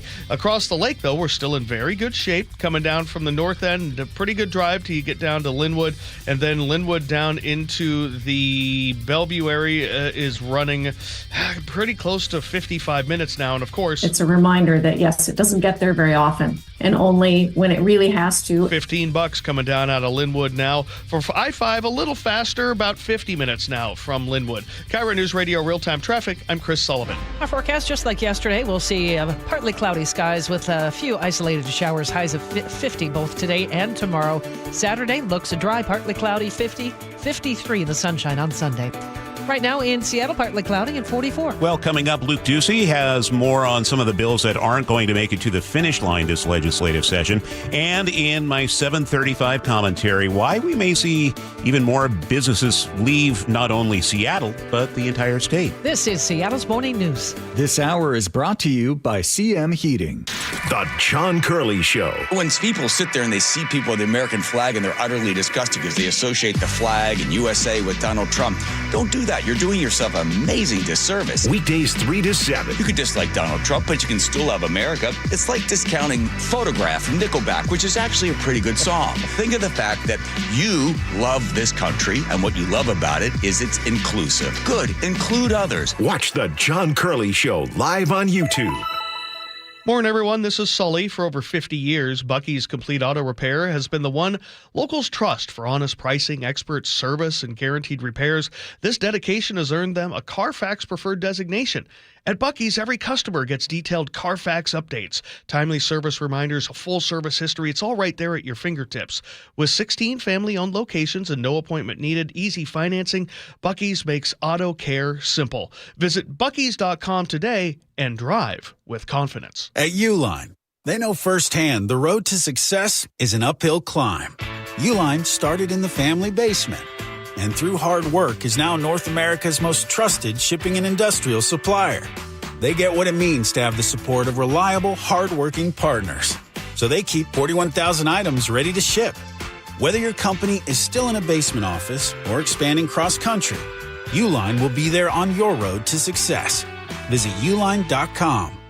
It's a new year, which means a new opportunity to grow your business. WaFd Bank Business Checking can help you hit the ground running. Our accounts are designed to help business owners like you manage cash flow, pay vendors, and keep operations running smoothly every day. Get access to digital tools like bill pay, mobile deposit, signer and non-signer debit cards, and the option to upgrade your account as your business grows. WaFd Business Bankers get to know you, so when you need help, we're there for you. WaFd Bank, built for business. Visit wafdbank.com. Non-sufficient funds charges may apply. Member FDIC. The team that gave me back my full head of hair, Advanced Hair, is once again the winner of the 425 Business of the Year. Dr. Perungo and his world-class team begin regrowing your own natural hair the very next day. And Advanced Hair guarantees your new hair will grow, just like they did for me. Find out why Advanced Hair is the best of the best. With your free consultation, you'll receive $250 off and 250 free hair grafts. 425-449-8185 or advancedhair.com. Guys, did you know your testosterone level impacts your energy, libido, sleep, weight, hair loss, mood, and even ED? And right now, Revive Men's Health Seattle will check your testosterone for free. They've helped thousands of men since 2011 feel and perform better. They're so confident they can help you, they even guarantee it. Schedule your free testosterone test, exam, and consultation today. Call 206-529-1111. That's 206-529-1111. Or visit ReviveMen'sHealth.com. Remember that time we were driving through France and for some reason we didn't have GPS? Oh, for some reason? That reason would be that you didn't plug your phone in because you didn't have a charger. Yeah, because I let you borrow my phone so you could call your mother, and you're on the phone for like 30 minutes telling her where we are. But that aside, we didn't know where we were going. We did fight a little bit because we didn't know where we were going. I think that Longevity Medical Clinic is like the GPS for us. They tell us which turns to make. They tell us which directions to go, right? They do. And now I feel like the two of us together have a clear path and we have more control over our own health care. Right, exactly. So you don't have to get out of the car and try to find information somewhere. It's all right there. As you're aging, all the little sort of turns you have to make in order to be able to have lots of energy and to enjoy your life. So for as far as I'm concerned, Longevity Medical Clinic is our GPS. Do what Nick and I have done. Take a free health analysis at lmclinic.com. That's lmclinic.com. The stock market was on fire in 2025 due to AI and tech stocks. Now is the time to set a strategy for 2026. It's a good opportunity to lock in those gains and invest into a stable platform. With $8 trillion in cash sitting on the sidelines, investors are either scared or unsure where to go. Hi, I'm Scott Rurecka, CEO of Legacy Group Capital in Bellevue. Legacy Group Capital develops local real estate, lends money, and shares the profits with our investors. Diversify with Legacy Group Capital. Invest into our Northwest Fund, which is currently delivering 9% on a fixed rate term. It's our flagship fund for 19 years with zero investor losses. And yes, we do accept IRAs. Find out why 1,300 local investors have invested over $350 million. Legacy Group Capital at legacyg.com. This is not investment advice. Investments available to accredited investors only. Details at legacyg.com. Your new home is ready now. D.R. Horton, America's builder, has new construction communities across Puget Sound and Central Washington, with more coming. Find your new home at drhorton.com. America's builder, an equal housing opportunity builder. Now, the latest from KIRO Newsradio and MyNorthwest.com. Live from East Lake Avenue. You're listening to Charlie Harger and Manda Factor, Seattle's morning news. Good morning. It is 7:30. Well, cutoff day has come and gone at the state capitol. Any bill that failed to clear committee by the deadline is now considered dead and won't advance any further this legislative session. KIRO News Radio's Luke Ducey joins us with a look at one proposal that's alive that is sure to turn a lot of heads. Luke? Yeah, this one, House Bill 2034, gets a public hearing in the Senate Ways and Means Committee today. State lawmakers want to tap about $3 billion from a police and firefighter pension fund, taking money from cops and firefighters to help close the state's budget gap. Now, this bill passed the House earlier this month. According to the Seattle Times, Democrats say this is a one-time opportunity because the pension plan is actually overfunded right now. But the move is, of course, drawing pushback from retirees, House Republicans, and local governments. Critics worry it sets a precedent, opening the door to raid other pension funds down the road. So we're keeping an eye on that one. That is still alive. Senate Bill 6239 passed the Senate. It would have required mandatory arbitration for certain tort claims against the state. That is another hot topic issue that we've been following. However, Representative Lori Jenkins explains on TVW why it just died in the House. Our shared goals are to make sure that anybody who is a victim of childhood sexual abuse or other kinds of misconduct have access to justice. But we have also seen skyrocketing tort claims. So how we find the balance there is something that we'll continue to work with Senator Dingra on. Yeah, Senator Mecca Dingra is the bill's sponsor in the Senate. So let's explain it a little bit more. So the state has seen a massive increase in tort claim payouts, more than $500 million last fiscal year. That includes many claims of abuse and neglect, however, at the Department of Children, Youth, and Families. So that's the balance that they're trying to figure out. They couldn't do it this year, perhaps maybe next legislative year. At 7 a.m., we talked a lot about the budgets and the proposed budgets in both the Senate and the House. And a lot of bills, like the ones we just talked about, they're surviving or not cutoff day because they're somehow pegged to those budget bills, or they're not really pegged. So that's kind of interesting. We're going to dive in. If you've missed any of the bills that we've covered so far, we've covered a lot of them this morning. We're going to do a kind of a recap at the top of the hour, let you know what's alive and what's dead and what's key to your daily life. Okay, Luke, thanks for the legislative update. 7:33 now. Let's check traffic. Chris Sullivan has his eyes on the roads this Thursday morning. And we continue to see improving drive on northbound I-5 from Federal Way to Seattle. 50 minutes or maybe a little bit under is pretty good. We got up to an hour and 10 for a while with a crash in South Center. Really more yellow on the map all the way till you get up to about the West Seattle Bridge. Northbound 509 is really jammed up approaching the First Avenue South Bridge. Of course, we've gotten used to that. We still don't have any timing on when they're going to be able to reopen those lanes. Renton to Bellevue, about a half an hour now, still about a half an hour behind that from Auburn up into Renton. Brake lights pretty heavy at 18 and then at the north end, but not too bad out of Sumner. So overall about 50 minutes there. Eastbound 18 over Tiger Mountain, a little slow, but nothing you can't handle. The lake bridges are still in great shape. Coming down from the north end, a little slowing getting into the Everett area, but manageable. And then we've got about a 50 to 55 minute trip from Linwood to Seattle or Linwood to Bellevue. No shockers there. 16 isn't too bad yet eastbound past Cheney Stadium, but we're kind of getting to that point approaching 8 a.m. where we're going to see a lot more volume in that particular corridor. KIRO News Radio Real-Time Traffic, I'm Chris Sullivan. Our forecast today looks pretty much the same as yesterday's. Tomorrow will look the same too. Just isolated showers, otherwise partly cloudy skies and a high around 50. The weekend looks really nice. Partly cloudy and 50 on Saturday, a little bit warmer on Sunday with mostly sunny skies. So far, it looks like Monday and Tuesday will be sunny as well with highs approaching the mid-50s. Right now in Seattle, partly cloudy and 44. Seattle's Morning News on KIRO News Radio. It's time for the 7:35 commentary. Amazon confirmed this week it won't be renewing its lease on a 7-story Denny Triangle building. It's just blocked from its Seattle headquarters. About 1,500 employees will pack up and move. After May, it's just another empty building in a city with a lot of them. Not long ago, Seattle was the crane capital of America, 3 years running. More construction cranes in our skyline than New York, Los Angeles, Chicago, Boston, and Phoenix combined. 65 plus. You could spin around downtown and count a dozen of them from one spot. Well, that was the boom. Look up now. That's the bust. This is a pattern. Since 2020, Amazon has given up more than 1 million square feet of office space in downtown Seattle, and they're not going far. They're crossing the lake. Amazon's Bellevue workforce is growing from 14,000 to a planned 25,000. 3 downtown Bellevue towers that sat empty for over a year are being built out right now. The region gets to keep Amazon. Seattle doesn't. And Amazon's not alone. TikTok went to Bellevue. OpenAI went to Bellevue. Snowflake, Robinhood, Meta, Shopify, Zoom. None of them chose downtown Seattle. Reasons are always the same. Taxes, crime, homelessness. One real estate executive put it plainly, clean and safe is everything, and Seattle isn't that right now. And you know what that means on the ground, right? Employees doing the math every morning. Do I want to walk 2 blocks from the light rail? Is the parking garage going to feel okay at 7 p.m.? When enough of those answers come back no, the conversation about relocating to Bellevue gets a lot shorter.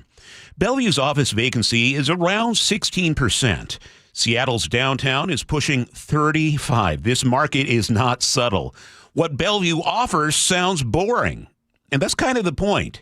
No surprise payroll taxes, predictability. Businesses prefer boring. And our neighbors there have earned their moment.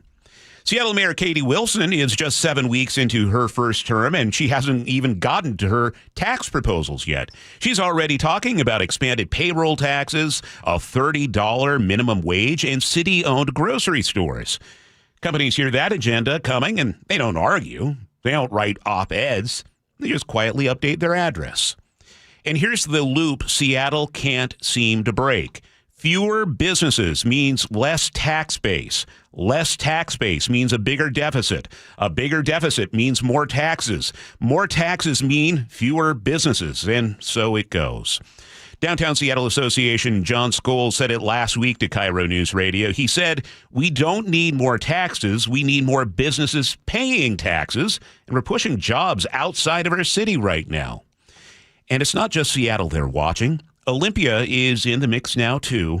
The legislature is moving on a new income tax with a threshold that future lawmakers could lower whenever the next budget shortfall arrives. And it always will arrive.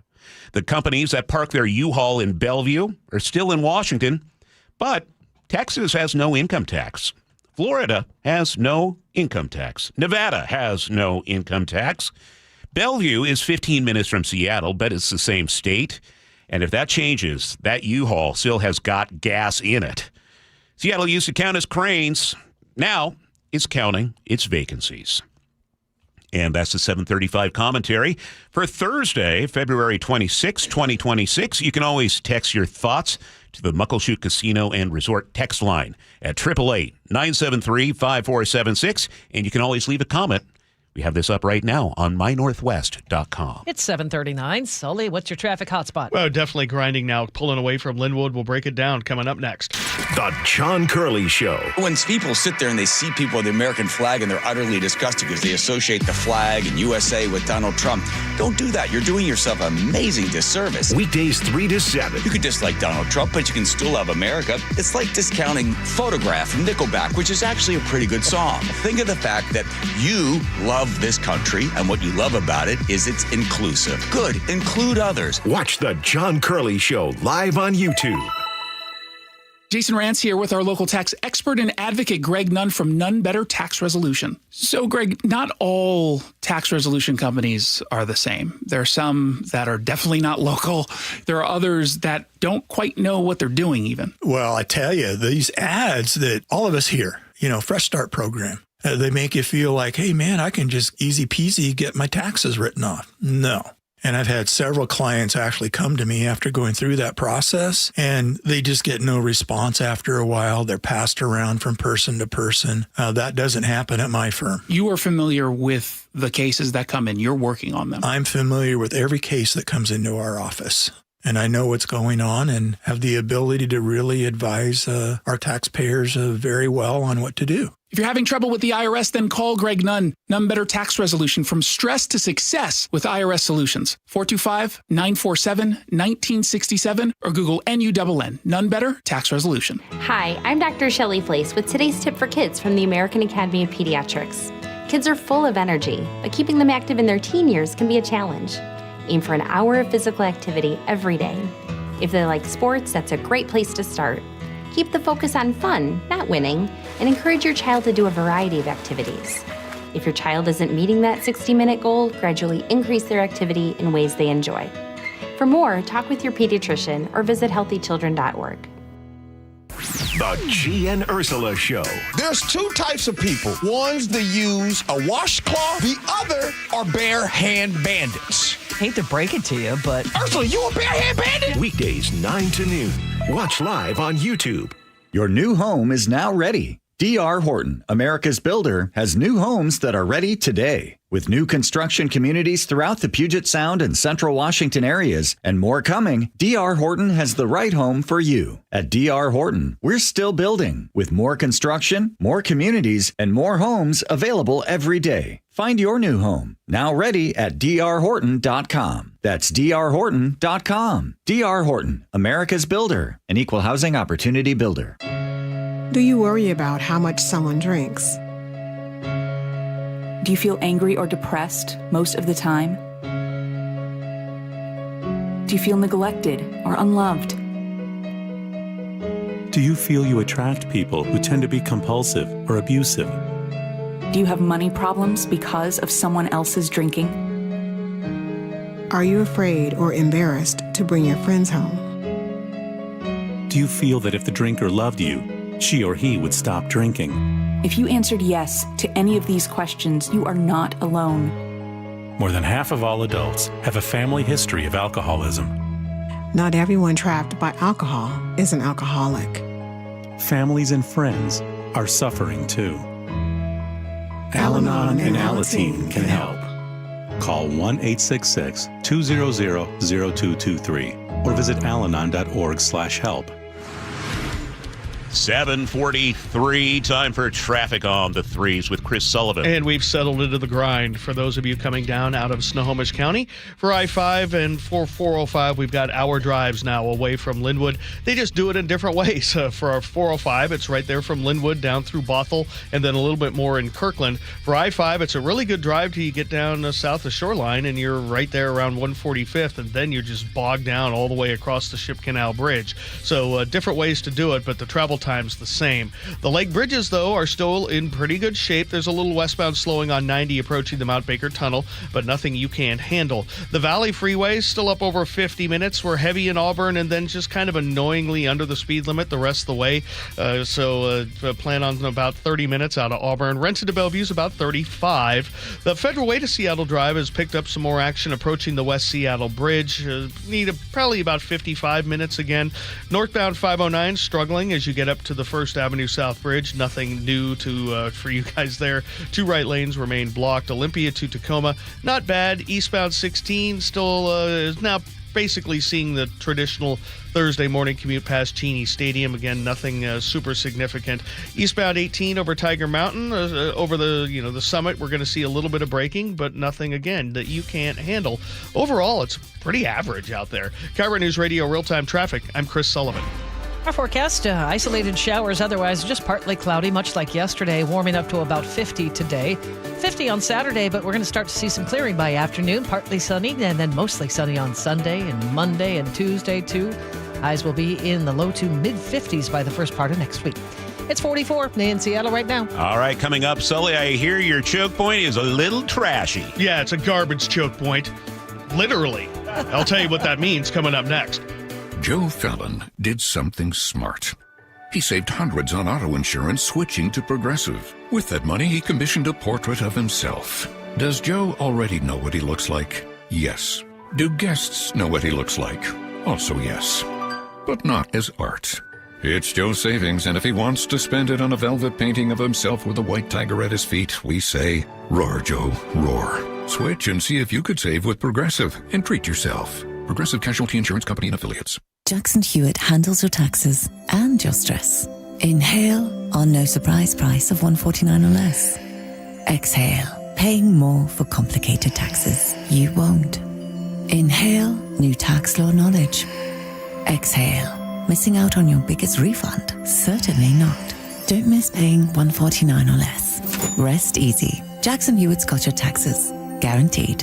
Limited time offer for new clients on federal returns. Participating locations only. Terms at jacksonhewitt.com/149. Endless hours of research, seeking referrals, dozens of calls. Hiring the right attorney can be a challenging process during an already difficult time. J.P. Pendergast with Pendergast Law explains. In Washington State, Tom, there are thousands of attorneys to choose from. Referrals and online research can be helpful, but discovering the right attorney requires a conversation. It can be hard to identify integrity and authenticity without that interaction. So, what do you recommend? We encourage anyone looking for personal injury representation to call for a free consultation with our team before making a decision simply based on referrals or online research. Accident victims need an attorney that listens, demonstrates honesty, and is genuinely understanding of their unique circumstances. The care, attention, and preparation that our firm provides throughout the case mirrors the effort involved when taking on the insurance companies. Save time and avoid mistakes after an injury. Contact the caring and compassionate team at Pendergast Law. If you or a loved one has been injured in a car accident, call Pendergast Law. We can help. I'm their conduit, and I'm glad to do it. Charlie Harger and Manda Factor, Seattle's morning news. Hey, oh, let's go. Now, Choke Points with Chris Sullivan. Presented by Carter Subaru. Almost spring cleaning time. Time to clean out your house, make that dump run. How did that happen? Almost spring already? Monday, we'll be doing a show in March. Isn't that crazy? Well, for Yeah. people in Snohomish County, your spring cleaning might be interrupted by construction at the transfer station. And Sully is here to tell us all about it. You just don't like saying dump, do you? I don't. It's very uncomfortable. Yeah, but dudes, we like it. I know you do. We love going to the dump. Snohomish County's biggest transfer is going to be closed for most of March, and this is something that I want people to know because that transfer station gets used a lot, and it's in my community, and people are doing their spring cleaning now. And the Airport Road facility at the south end of Payne Field will close March 9th, and it will remain closed until March 29th. County is resurfacing the tipping floor, which is basically the entire concrete slab where you dump your garbage. Where you see the front loaders running by, where you dump all the garbage, they push it into the chute, that's the tipping floor, and that's what needs to get repaired. Project manager Michael Smith says the surface was last repaired in 2017. Time for some more work. The facility handled more than 250,000 tons of garbage last year. Plus, they have those massive 25-ton front loaders rolling all over it 7 days a week. It's a lot of wear and tear.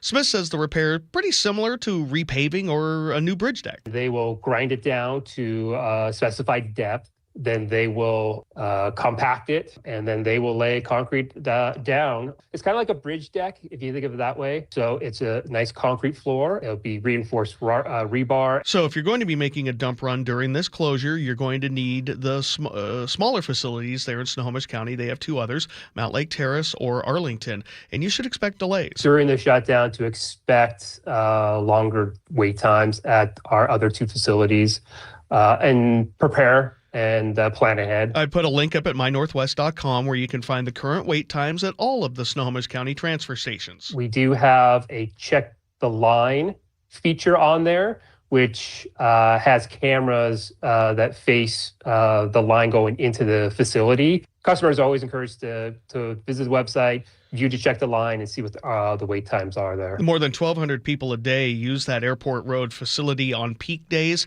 And again, this will impact you if you're trying to use some of those smaller facilities. And if you're like me, you kind of fill up your truck all day long and then you go late.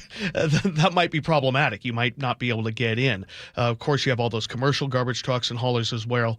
Not just the tipping floor that's going to be closed there, the entire facility, including the recycling, not available. Now, I'm not giving you the totally okay to blow off your spring cleaning. That still gets to get done. In fact, we have 3 bags of garbage and stuff sitting on our living room as we start to build for our next dump run. But you might want to make it this weekend, or you might have to wait until April. By the way, if you're curious, why is it called a tipping floor? So the word tip comes from England. When they refer to the dump, they refer to it as the tip. And so that's a jargon that's just made its way to America. The floor actually does not move, though it is sloped towards the chutes at the end to make sure all the fun garbage water makes it that direction.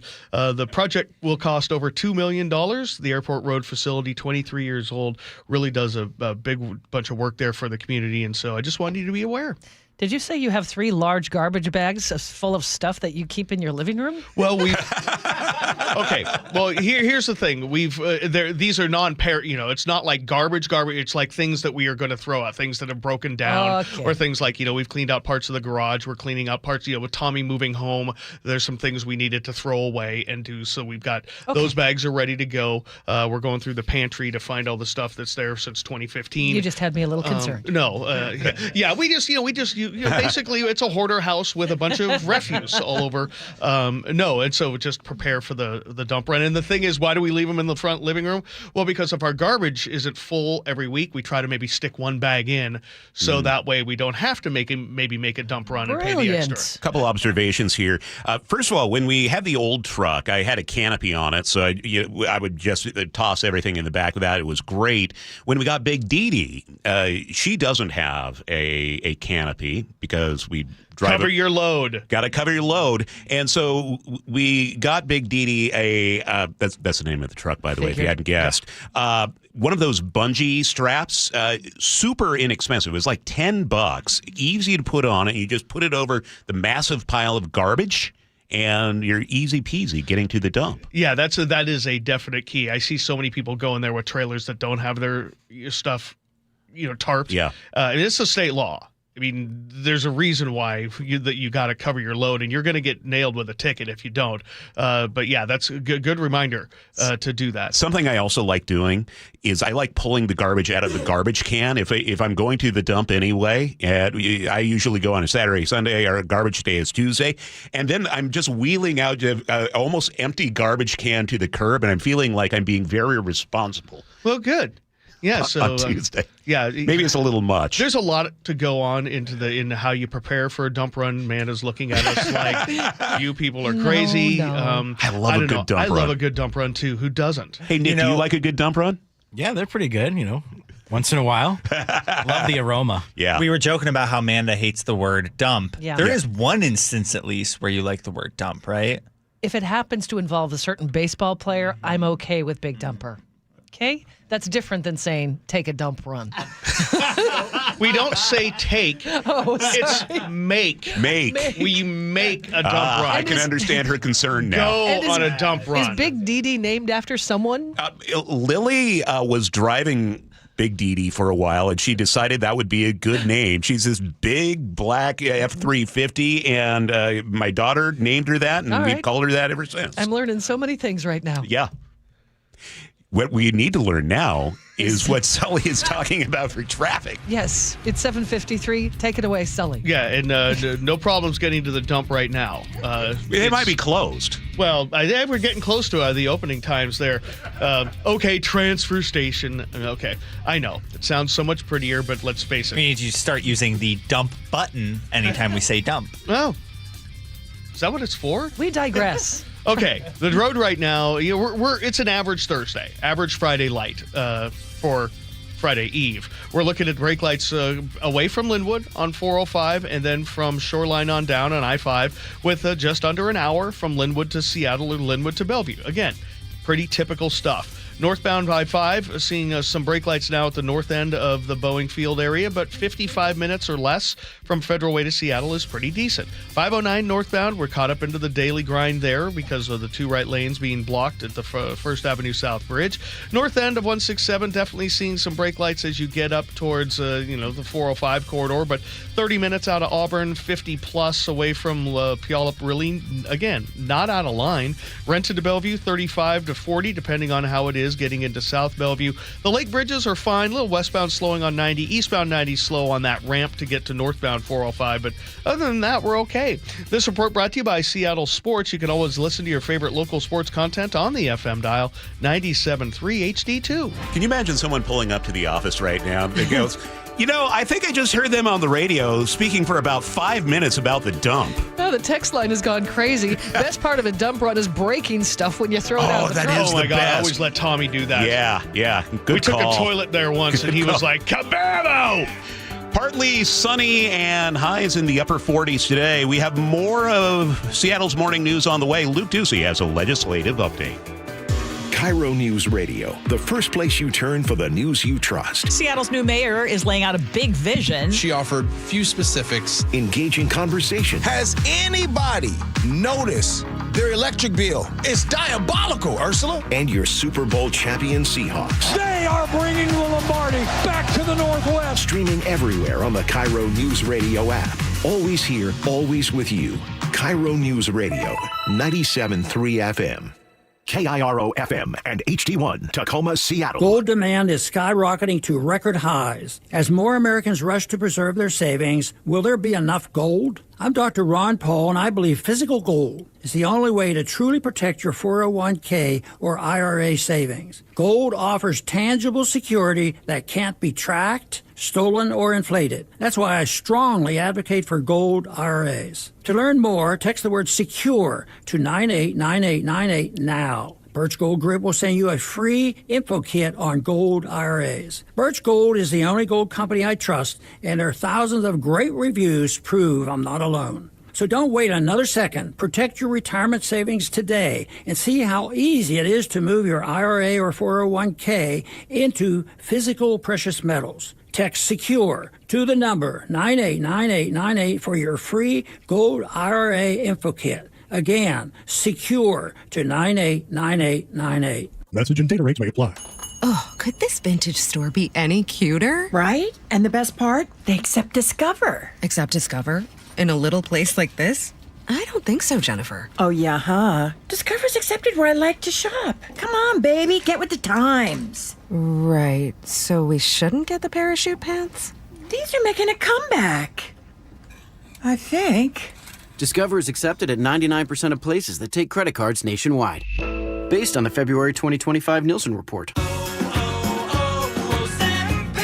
Hi, I'm Michael from the War and Treaty. You know the jingle. Now discover the facts about Ozempic, a GLP-1. Only Novo Nordisk makes FDA-approved Ozempic. Learn about the real thing. Talk to your healthcare professional today. Call 1-833-OZEMPIC or visit Ozempic.com to view the medication guide and to learn more about Ozempic. Semaglutide injection 0.5 milligram, 1 milligram, and 2 milligrams.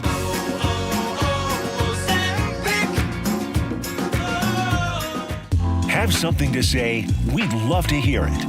Text KIRO News Radio at 888-973-KIRO. That's 888-973-5476. Powered by Muckleshoot Casino Resort.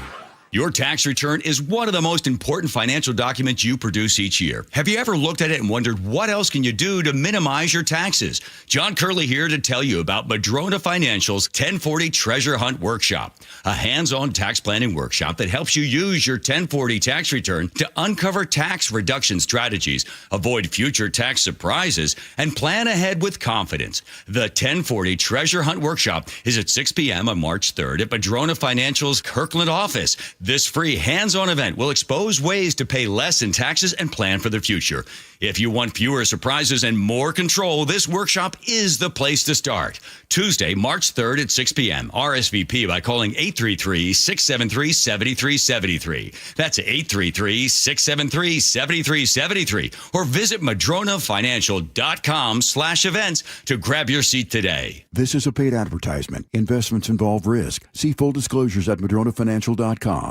Thanks for calling CM Heating. Aren't you the company that gives away free furnaces? That's us. Buy a qualifying high-efficiency cooling system and the furnace is free. Wow. Yeah, and our home comfort advisors are tax credit and rebate specialists, so they'll handle the rebate for you. Go to CM Heating for better comfort, lower bills, and a free furnace you'll love for years. Get your free estimate for furnace replacement at cmheating.com. And remember, for furnaces, fireplaces, hot water, and total home comfort, including electrical, There's no beating CM Heating.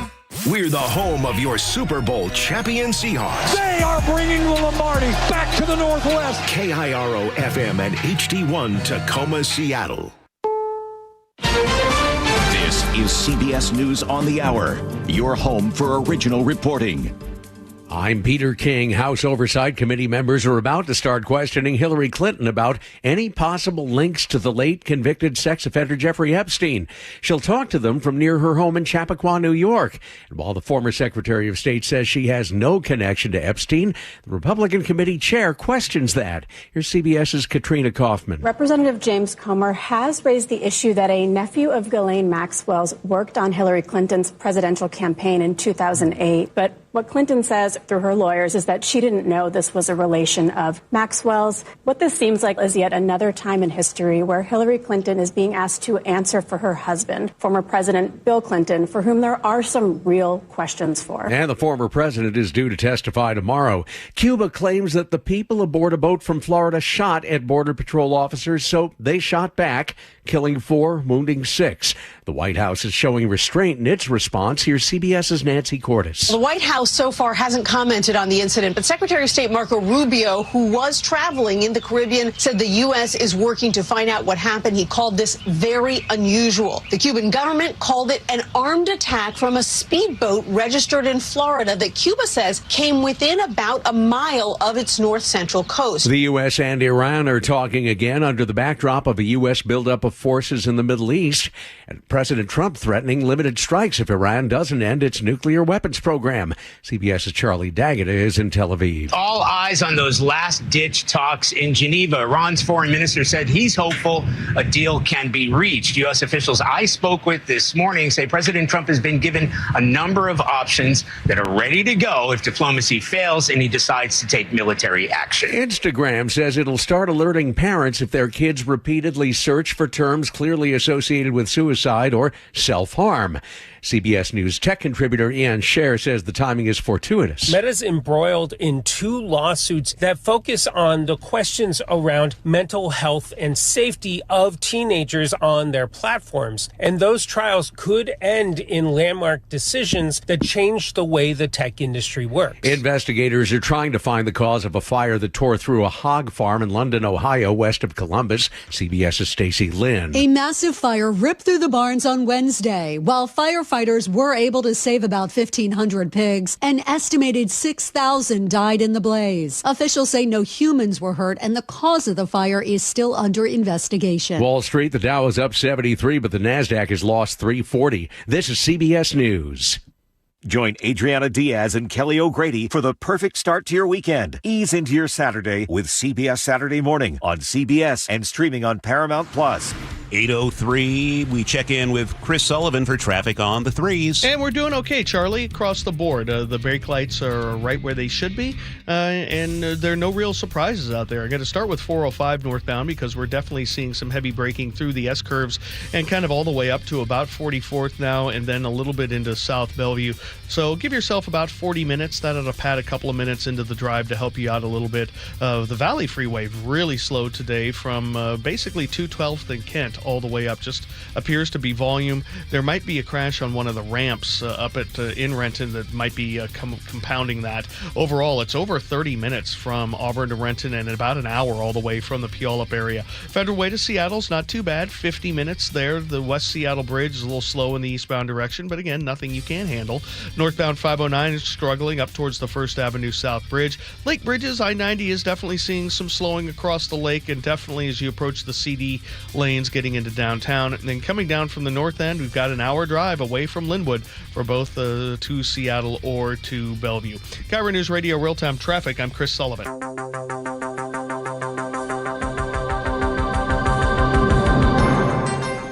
It's 8:04 on the Thursday, February 26, 2026 edition of Seattle's Morning News.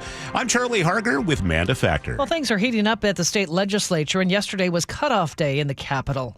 Lawmakers racing to keep key proposals alive, but several high-profile bills are now dead on the vine. KIRO News Radio's Luke Ducey joins us live with the latest on what's moving forward and what's not. Well, if your bill did not make it out of committee by now, it is now dead. The push to lower Washington's legal DUI limit from .08 to .05 is now officially dead. Never made it out of committee in the House. Andrea Ray with the Washington Hospitality Association said the bill shifted the focus away from people who choose to drive drunk. It expands liability in ways that do not meaningfully improve road safety. I'm kind of disappointed when I see that the hospitality industry works very, very hard to end this. That was Democratic Senator John Lovick there talking with the G and Ursula show yesterday. He says when Utah lowered their BAC level, they saw a 20% drop in fatalities. Now, the death of that bill kind of impacts another bill, Senate Bill 5880, which would allow agencies around the state to send toxicology samples to private companies for testing instead of the state lab. Seattle City Attorney Erica Evans is a big supporter of that bill. She says for DUIs, it currently takes more than a year to get results back from the state lab. We have multiple cases in my office that someone gets a second and third DUI in the meantime as we delay justice. Blood testing is not done above the per se limit when it comes to DUIs, so if you reduce it, a cop would get a breathalyzer reading and field sobriety tests most likely. But prosecutors testified during a public hearing all those levels between .051 and .079 would not need to be further tested, which means fewer blood tests sent to the crime lab. You could save money, you could save time, but not anymore. All right, one more bill. This is a speed round, still alive. Would cut about $14 million from the state's Running Start program, which allows 11th and 12th graders to take college courses and earn 10 credits of college courses before they get to university. A lot of teenagers use that to afford to go to college and reduce massive college debt on the back end. Another bill, House Bill 2034, gets a public hearing today in the Senate Ways and Means Committee. State lawmakers want to tap into about $3 billion from a police and firefighter pension fund to help close the state's budget gap. That bill passed the House earlier this month. Charlie and Manda, a slew of key bills. I'll have another roundup for you coming up at 8:30. Okay, thank you, Luke. Flock camera footage is subject to public records request. This is according to a Snohomish County judge. The judge ruled Tuesday that footage from license plate readers relates to the conduct of government, according to the Everett Herald. Therefore, it can be obtained via a public records request. An Oregon man had requested footage from Everett's flock cameras, but the city told him the footage he wanted was exempt from the Public Records Act because it had not been accessed for an investigation, so he sued. Other suits have been filed in other counties with different outcomes. A Skagit County judge ruled last year that the footage is subject to public records request. A Pierce County judge ruled it's not. Frank Lindsay, KIRO News Radio. Keeping you informed since 1974. This is the city's longest-running radio news show. Seattle's Morning News on KIRO News Radio. One thing that surprises me about the text line is just how many people really enjoy going to the transfer station. Who knew? Yeah, who knew? Just all these, messages about Sully's choke point about it shutting down for a little while in Snohomish County, and boom goes the dynamite. We heard from the family dump runner. Yes, we did. By the way, our text line is really great in terms of getting tips and stuff like that. I'm just looking at this now. We have an inside source. Mm-hmm. If you look at this one, it is at Lumen Field where they have started preparing to put in grass instead of the turf. I'm looking at the field right now. The preps are underway. Oh, there it is. Yeah, our source is also saying the Hawk's Nest, the bleachers there have been ripped out, getting ready for the World Cup. Wow. You can always chime in on the Muckleshoot Casino Resort text line, 888-973-5476. Okay. Or Robert at Oak Harbor, Amanda, to make it easy, told us about what a dump cake is. Oh, dump cakes are good. Okay, well, see, you like that. In that context, it's okay. Okay, I didn't know what it was, so I'm glad that Robert clarified. I had the text line, idea. man. The text line. All right, well, we love it. That is Sully. I'm Charlie Harger, Manda Factor over there. David Burbank trying to produce this show. This is like like herding cats for him this morning. A little bit. And Nick Crasha is at the board and picking the music. And, of course, Jillian Raftery is at the news desk. All right, we're talking about Lumen Field just a moment ago. Let's talk about what happens at T-Mobile Park. Swing and a drive deep to left field. This one's going up by the train. Goodbye baseball onto the tracks. Julio Rodriguez. Mariners opening day at T-Mobile, March 26th, 1 month away. This is the year. And it's been kind of fun listening to Cactus League play on our sister station 710 Seattle Sports. Well, coming up this hour, yesterday was a big policy cutoff day for the legislature, as we've told you. We'll talk about all the bills that died and the ones that are likely to make the finish line as Paul Query from the Washington Observer joins us. And G. Scott weighs in on whether the Seahawks will visit the White House after the big Super Bowl win. It's 8:09. A 29-year-old man from Everett whose car was hit by a school bus northbound I-5 near Marysville Tuesday has died in the hospital from his injuries. According to the State Patrol, he was stopped in the HOV lane when the bus collided with his car. The bus driver, a 59-year-old woman from Everett, was also taken to the hospital injured. No kids were on the bus at the time of that crash. There was a second accident involving a school bus this week. This one, fortunately, a lot less severe. A van hit a bus yesterday in Snohomish. According to the Everett Herald, the van was backing out of a driveway. It hit the bus on 103rd Street. It was a low-speed collision. A bus had 28 students and a driver on board. Fortunately, in this case, no one was hurt, but both vehicles had some minor damage. Well, here's something you don't see every day on the roads. A cow caused a major traffic collision in Graham Sunday. Here's KIRO 7 TV's Elle Thomas. Multiple 911 callers reporting a very large cow causing a major collision on Meridian East in Graham. No people were hurt in the collision. The cow didn't make it. Police body cam showing some of the damage. The first car, just crushed.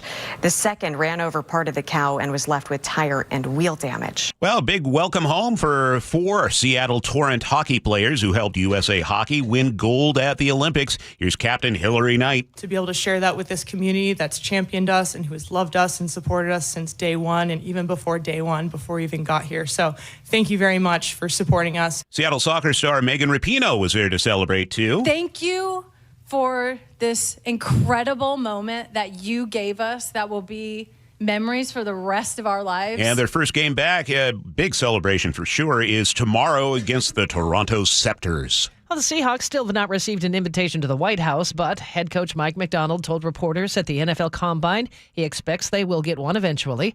A league source tells the Times the team is likely to accept that invitation when it comes. You'll remember in 2018, President Trump rescinded an invite to the Philadelphia Eagles. He pulled their invitation when the team would not promise all the players would show up. 8:12 now on Seattle's Morning News. Time to check weather. And we check in now with Nick Allard from KIRO 7 News. Overall, most of the area is dry this morning. We got a couple of showers, though, around like Shelton, south and west, and then you have some around, say, like Mount Vernon north. I don't really think you'll see much more than that, but those areas are going to see some isolated showers throughout the day. And then we have some sunshine, or at least sun breaks for the rest of the area out to the coast as well. And also a little breezy with highs around 50 or at least, upper 40s, low 50s. Same plan tomorrow, just showers in the same places. And then this weekend, we see morning clouds, afternoon sun on Saturday at around 50. We're in the low 50s for Sunday, mid 50s for Monday and Tuesday. Beautiful sunshine. Everything changes, though, as we head into Wednesday. Then we're back still in the mid 50s, but it goes back to rain moving in. Right now in Seattle, some sun breaks. It's 44. And it's 8:13. Let's check the drive once again. We check traffic every 10 minutes on the 3s. And here's Sully. And Amanda, where does the Lone Ranger take his garbage? Oh, no. Don't know. To the dump, to the dump, to the dump, dump, dump. Thank you. Let's just keep that alive. According to our text line. Oh, again, my gosh. Of course, we were talking about the text line. I didn't come up with that in mind. I'm going to go that road. Again, right there from the text line. Love it. Thank you. Our community is amazing. Looking at the Valley Freeway now, we're definitely seeing some marked improvement there at the north end. We still have about a 25-minute trip out of Auburn and about 48 all the way from Puyallup. Definitely seeing things clear out in Pierce County, which is great. Same thing across the board for I-5 and for even 16 eastbound in the Pierce Pierce County area. So that's really good. Federal Way to Seattle, about 52 minutes now. We do have brake lights off and on from the beginnings of Boeing Field and the West Seattle Bridge. Turns out we do have a crash in the collector distributor lanes, the downtown Seattle exits.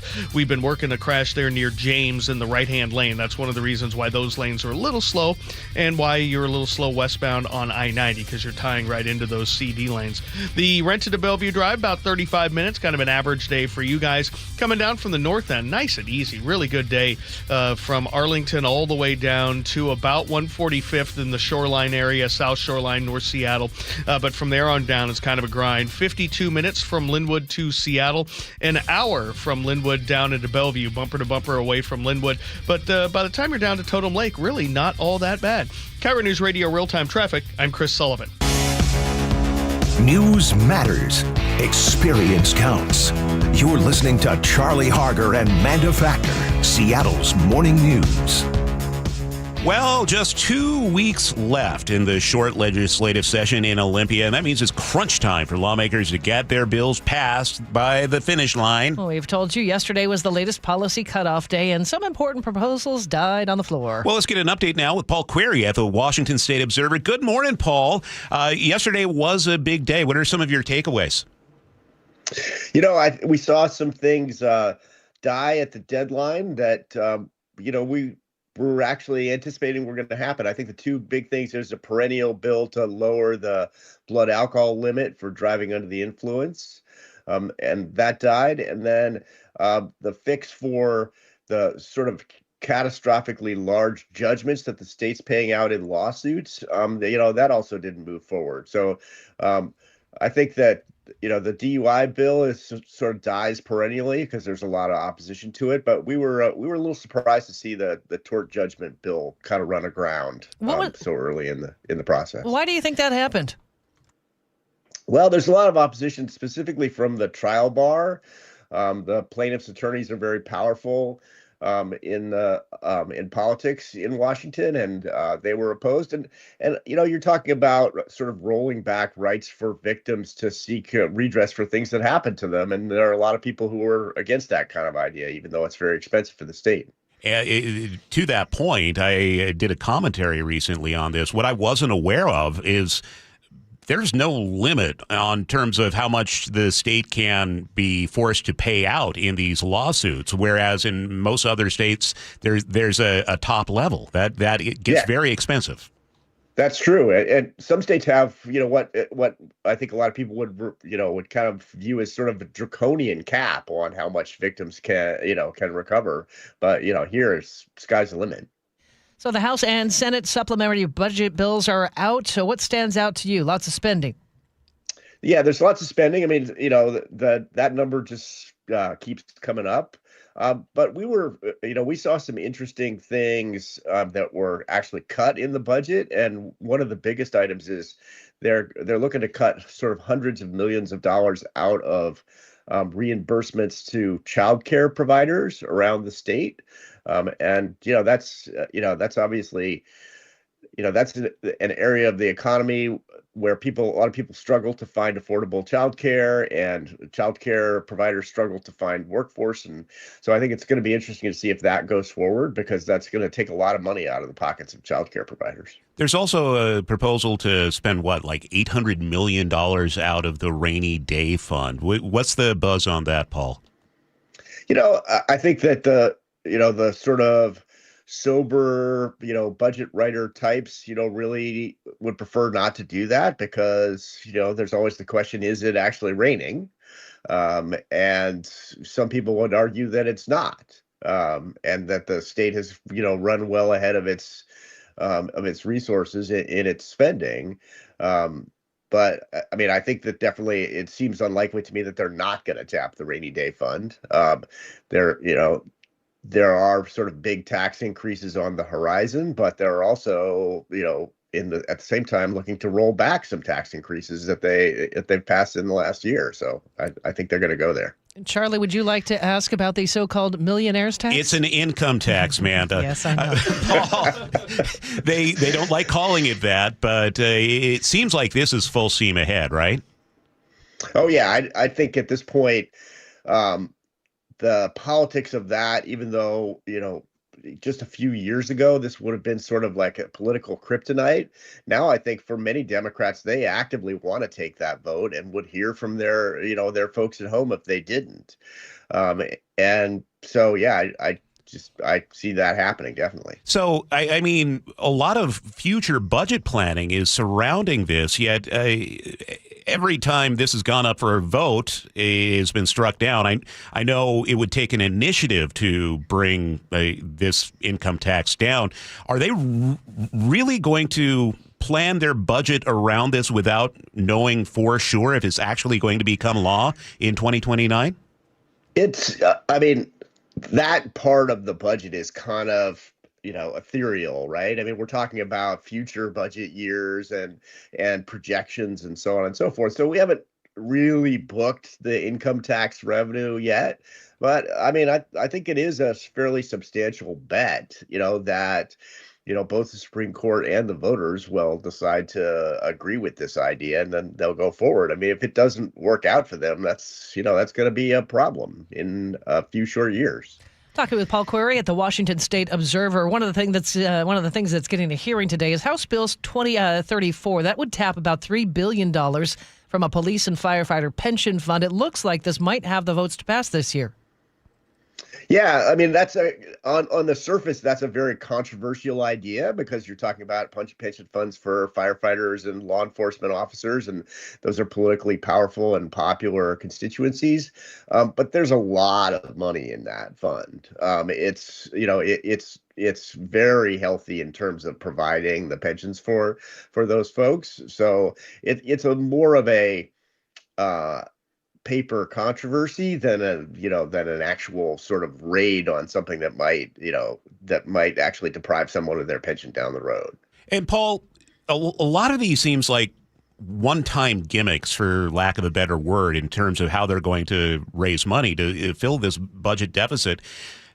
As we look ahead to next year, are there any plans that just have more stable source of revenue for the state? I mean, that's sort of the general idea behind the income tax and tax reform in general, is to get to some system, where you're not sort of constantly scratching around for money when the economy ticks downward. But the politics of budgeting, don't really work that way. There's so much pressure to spend money when there is money, that it creates a sort of structural problem when there isn't money. I mean, we saw that a few years ago in years immediately during and immediately post-COVID, where there was just a boatload of federal money that poured in, and they spent all of it. And they also sort of encumbered, sort of future revenue by, expanding existing programs and creating new programs. That's just how the politics of the place work. And, when the economy ticks downward, then, things start to look like a crisis. But the crisis in general is kind of self-created. Isn't that interesting? Okay, Paul, as we look ahead, we have 2 weeks left of this session. What are some of the landmarks, the timeline you're looking for? We've got bills have to pass the opposite House fiscal committees in the next couple of days. That's frequently the biggest killing ground. Senate bills die in House Appropriation, and House bills die in Senate Ways and Means. So we'll be watching that closely. And then we sort of get to, a kind of marathon of passing bills off the House and Senate floors, and, sort of wait around for what has now become kind of the inevitable last minute budget deal, which will, the budget will probably emerge just a day or two before the end of the session. And, most folks who vote on it won't have read it properly. Great to know. Thanks, Paul. We really appreciate you sharing your time with us. Thanks. Paul Query at the Washington State Observer. You can check that out on Substack. Thank you, Paul. 8:23 now. Let's head over to Sully for traffic on the threes. And we're trying to pick up the pace across the board. We're doing it in some places, not so much in others. Like if you're on 405, grinding your way away from Linwood down through Bothell, we're still struggling with about an hour drive from Linwood down into Bellevue. But we have picked up the pace on southbound northbound I-5. The brake lights at 145th are heavy, and you're down across the Ship Canal Bridge, but give yourself about 50 minutes from Linwood to Seattle. So we're picking up the pace there. Northbound I-5, about 50 minutes. We still, maybe a little bit more. We do have some braking approaching the Kent Des Moines Road and plus the middle of Boeing Field, so that's still an issue. Looks like we've cleared the crash in the downtown Seattle collector distributor lanes getting into the downtown exits. Still have some braking there. Also a little bit of westbound slowing on I-90 driving right into that. Northbound 509 getting up to the First Avenue South Bridge. Should be no shock to you guys. Renton to Bellevue is about 35.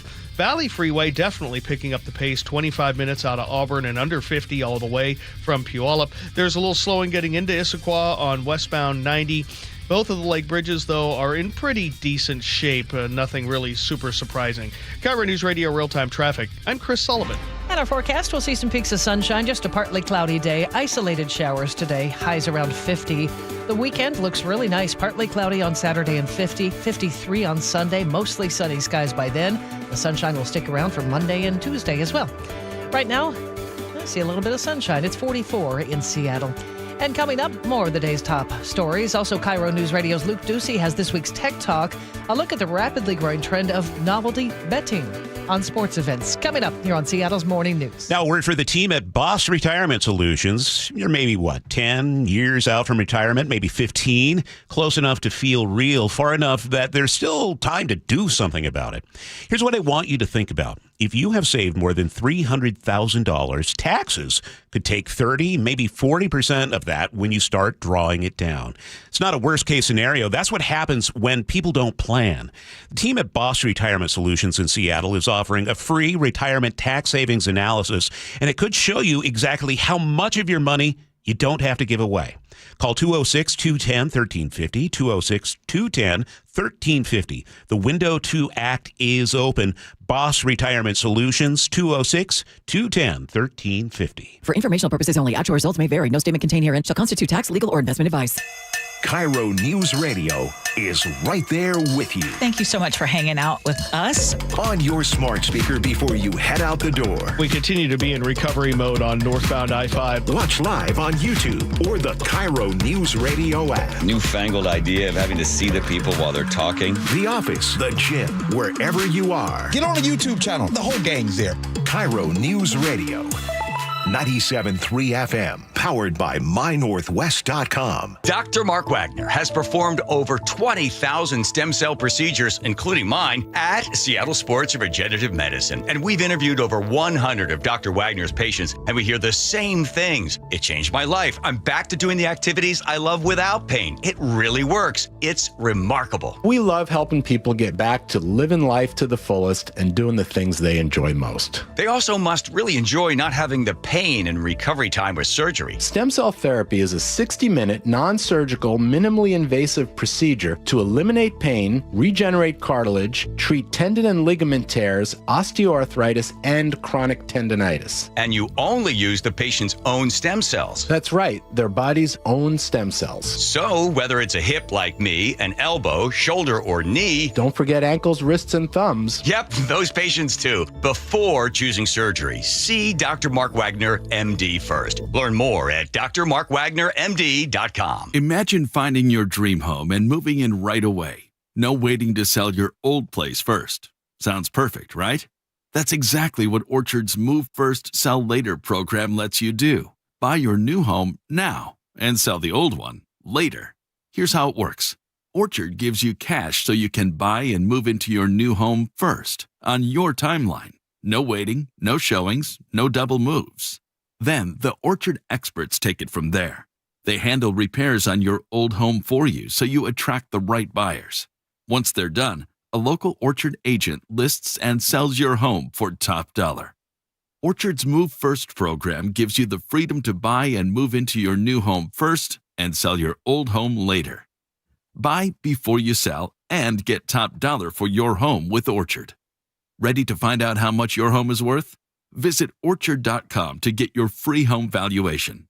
That's Orchard.com. It's clogged again. Your drain? Just had it cleared. You didn't call Apollo Plumbing. How can you tell? Because your drain's clogged again. So frustrating. We can clear that drain. That's what the last guy said. We'll clear it, guaranteed. He said that too. Apollo Plumbing will clear your drain, or it's free. Wait, what? Apollo Plumbing clears your drain. Or it's free? Yep. What's the catch? No catch. Fine print? Apollo Plumbing clears your main drain for $83. $83, or it's free? And we'll even give you a camera inspection. Because? It's the best way to find what's causing your clog. But that's extra. Nope, included. No extra charge? Not 1 cent. $83, or it's free. All it takes is an accessible outside cleanout. And an Apollo plumber. No clog is safe from Apollo Plumbing. And just like that, my main drain is... Draining again. How can you... Apollo plumbers are that good. 83, or it's free. You call, we come. My drain's draining again. Guaranteed. 83, or it's free. As it should be. Apollo Plumbing. ApolloPlumbing.com. The team that gave me back my full head of hair, Advanced Hair, is once again the winner of the 425 Business of the Year.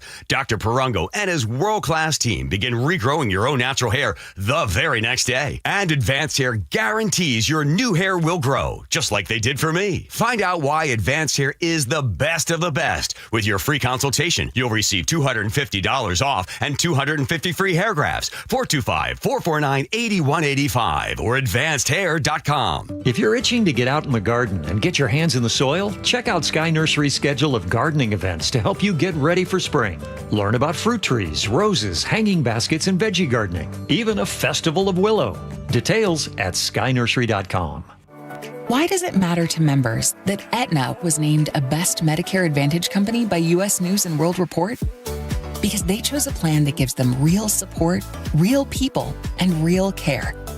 We show up on calls with members and doctors' offices when needed. We show up with access to convenient care options and coverage that fits everyday life. We don't show up for awards. We show up for you. And showing up for you is how healthier happens together. Now, the latest from KIRO Newsradio and MyNorthwest.com. Live from Eastlake Avenue. You're listening to Charlie Harger and Manda Factor, Seattle's morning news. Good morning. It is 8:30. As we have told you, cutoff day has come and gone at the state capitol. Yeah, if a bill didn't make it out of committee by now, it's effectively dead, and it won't move forward this legislative session. KIRO News Radio's Luke Ducey joins us live with a look at some of the most talked about proposals. Yeah, so a bill that would have required mandatory arbitration for certain tort claims against the state is now dead. Lawmakers are still trying to find a balance between compensating victims of abuse and neglect, especially at the Department of Children, Youth, and Families, with Democrat Lori Jenkins explains. But we have also seen skyrocketing tort claims. Yeah, that's right. Skyrocketing claims that have cost the state $500 million last fiscal year. Here's former Attorney General Rob McKenna on the Center Square talking about this issue. We have unparalleled levels of exposure and payouts, which means there's less money for human services and less money for everything else. And there's just no accountability for it. Moving on, one bill that is still alive in the Senate right now in a committee defining when law enforcement can wear masks and when they have to wear masks and when they don't have to. A direct cause and effect, of course, from the debate over immigration enforcement and ICE agents covering their faces. State Republican Dan Griffey introduced an amendment recently to make sure this bill applied only to federal agents. So what I was trying to do is make sure that the intent section pointed that out, that showed that this was a federal issue, and that in Washington State, we dealt with this about 5 years ago. But that was voted against. And finally, there's two big supplemental budgets being proposed in the Senate and the House. They both call for additional spending. Democrats say to keep pace with rising costs of services, they both could use about $700 to $800 million from the rainy day fund. Well, Jerry Cornfield from the Washington State Standard explained to us lawmakers will be right now marrying spending differences in the two bills. A lot of wheeling and dealing going on behind closed doors. He also explained there can be a difference between asking for rainy day money and then using it. You never have to take it all out. You put that number down, and then as the budget year goes along, they can move it and they can move it back. And it always looks good to move it back. So at the end of the budget, that number's large again. We've covered a lot of ground this morning on bills out there and bills that have died. If you missed one, you want to recap, I'll have this on mynorthwest.com coming up later this morning. And you have a tech talk coming up after traffic and weather. What will we be talking about? Ooh, well, it's betting, as some people would say. Others would say it's entering into a sports contract. And there's a big fight going on right now between the federal government and states about what it all means. And it's pretty interesting stuff. Okay. All right. Well, let's check traffic then. Sully, you are following traffic on the 3s for us. And the over-under out of Linwood is an hour. Want to bet? See what I did there? Yeah, it's actually getting a little bit better on 405, and I-5 just went the other direction over the last 10 minutes. So give yourself a solid hour to make that drive coming down out of the north end. Still not too bad from Arlington all the way down until you get to the Linwood area. The Lake Bridges, still a little bit of westbound slowing on both of them, but manageable at about 25 minutes on either one going westbound. Northbound I-5 clearing out in Pierce and South King counties. Federal Way to Seattle is about 52 minutes with most of the braking there past the West Seattle Bridge. Northbound 509 isn't as bad as it could be. I think we've sent a lot of volume through that already. Northbound 405 Renton to Bellevue at 35 minutes. Pretty decent drive there. Valley Freeway clearing out nicely. We're back under 45 minutes there. A little bit of braking over the top of Tiger Mountain in the eastbound direction on 18, but you can handle it. KIRO Newsradio Real-Time Traffic. I'm Chris Sullivan. And our forecast, we're going to see some peaks of sunshine, just partly cloudy for today. A high of 50. Same deal tomorrow. Just isolated showers, if anything at all. The weekend, we're going to dry out, partly cloudy and 50 after the clouds burn off in the morning on Saturday. Mostly sunny Sunday, 53, and that pattern will continue into the first part of next week. Could be mid-50s for Monday and Tuesday. Right now in Seattle, partly cloudy and 46. Bringing you Seattle's morning news since 1974. This is KIRO News Radio. 8:35 now in today's Tech Talk. Sports gambling is exploding nationwide. Last year alone, Americans wagered more than $150 billion on games and matches. Now, a high-stakes legal fight is brewing over who gets to control one of the fastest-growing slices of the betting world. It's known as novelty betting, and many people are placing those wagers from their laptops or mobile phones. There is a fight going on in the world of online sports gambling over who is in charge. In one corner, state gambling regulators, including the Nevada Gaming Control Board. Yeah, Vegas, baby, Vegas. Nevada's board and other boards like them are suing so-called novelty betting companies to kick them out of their states for good. In the other corner, chairman of the Commodity Futures Trading Commission, Michael Selig, who's telling Nevada and every other state he will make those decisions about who gets kicked out and who doesn't. There's a new sheriff in town, and his name is Reggie Hammond. Y'all be cool. Right on. At issue is whether or not novelty betting is betting or not betting, even though it sounds a lot like betting, but it's not, maybe kind of sorta. Let me explain. With traditional sports betting, bettors go to a casino and slap down $10 on the Seahawks to cover as 4.5-point favorites in the Super Bowl, which they did, by the way. 3, 2, 1, the Seahawks! They're bringing it home again. With novelty betting, users go online and enter into sports event contracts, which allows them to buy and sell positions tied to the outcome of sporting events, like will the Seahawks cover 4.5 points in the Super Bowl, yes or no? Which, again, they did, by the way. The Seahawks win Super Bowl 60. The federal government says those contracts are financial derivatives regulated under federal commodities law, not traditional sports bets controlled by states. Therefore, while state law prohibits a bettor from gambling online here in Washington unless they're on casino property, any user can enter a sports event contract online from the comfort of their own sofa. I love these lazy Saturdays.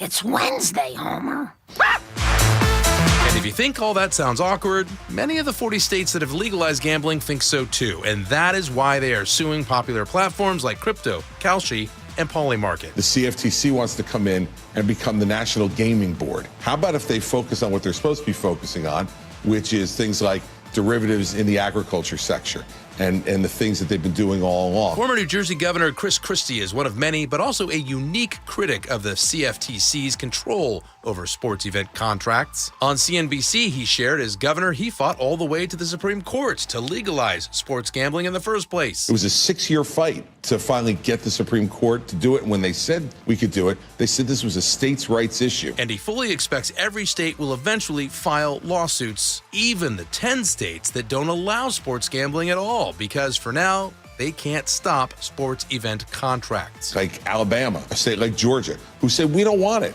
Utah, we don't want it. They're saying, too bad, you're going to get it anyway. On the other side, it's not crystal clear why Selig and the CFTC are flexing their muscles so much, but they are. And that recently came with a warning from Selig on social media. To those who seek to challenge our authority in this space, let me be clear. We will see you in court. Them there fighting words, I tell you. Well, the reason the feds are taking such a hard line, again, it's not crystal clear, but that said, in August, Donald Trump Jr.'s venture capital group invested millions in Polymarket. Just last month, he became a paid strategic advisor to Kalshi. Many experts, Charlie Manda, think this is going to go back to the Supreme Court again. This is totally gambling. I mean, what are they're calling it derivatives trading? If by buying a position in a derivatives and commodity market, you mean gambling, sure. And you can bet on anything. Okay. Go ahead. I'm just scanning through What do you have up there? So at 9 a.m., J.D. Vance is going to be making a speech. They have like wagers. I know where you're going on what if he'll use a particular word. If he'll say the word election. Yeah. If he does, you will win. You bet $1, you'll get $1.86 back. Tariff made in America. CBS Sunday Morning did a story on this on Kalshi. I believe it was in November, but it was fascinating to me because it was this 26-year-old guy who quit his successful day job and now just makes like $3,000 a week betting on Kalshi.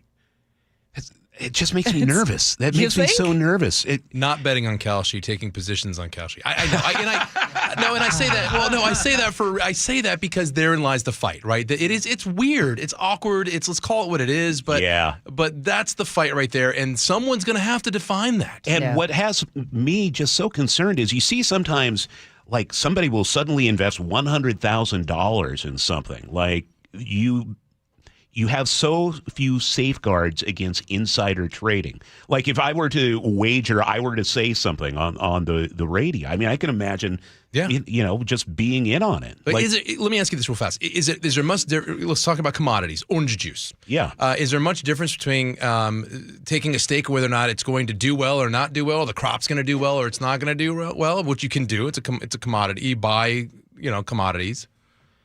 I don't, it's not easy to answer, is it? But I mean, when you're wagering on who's going to win the election, when you're wagering on whether like the Ayatollah will be removed in Iran, it gets a little cloudy there for me.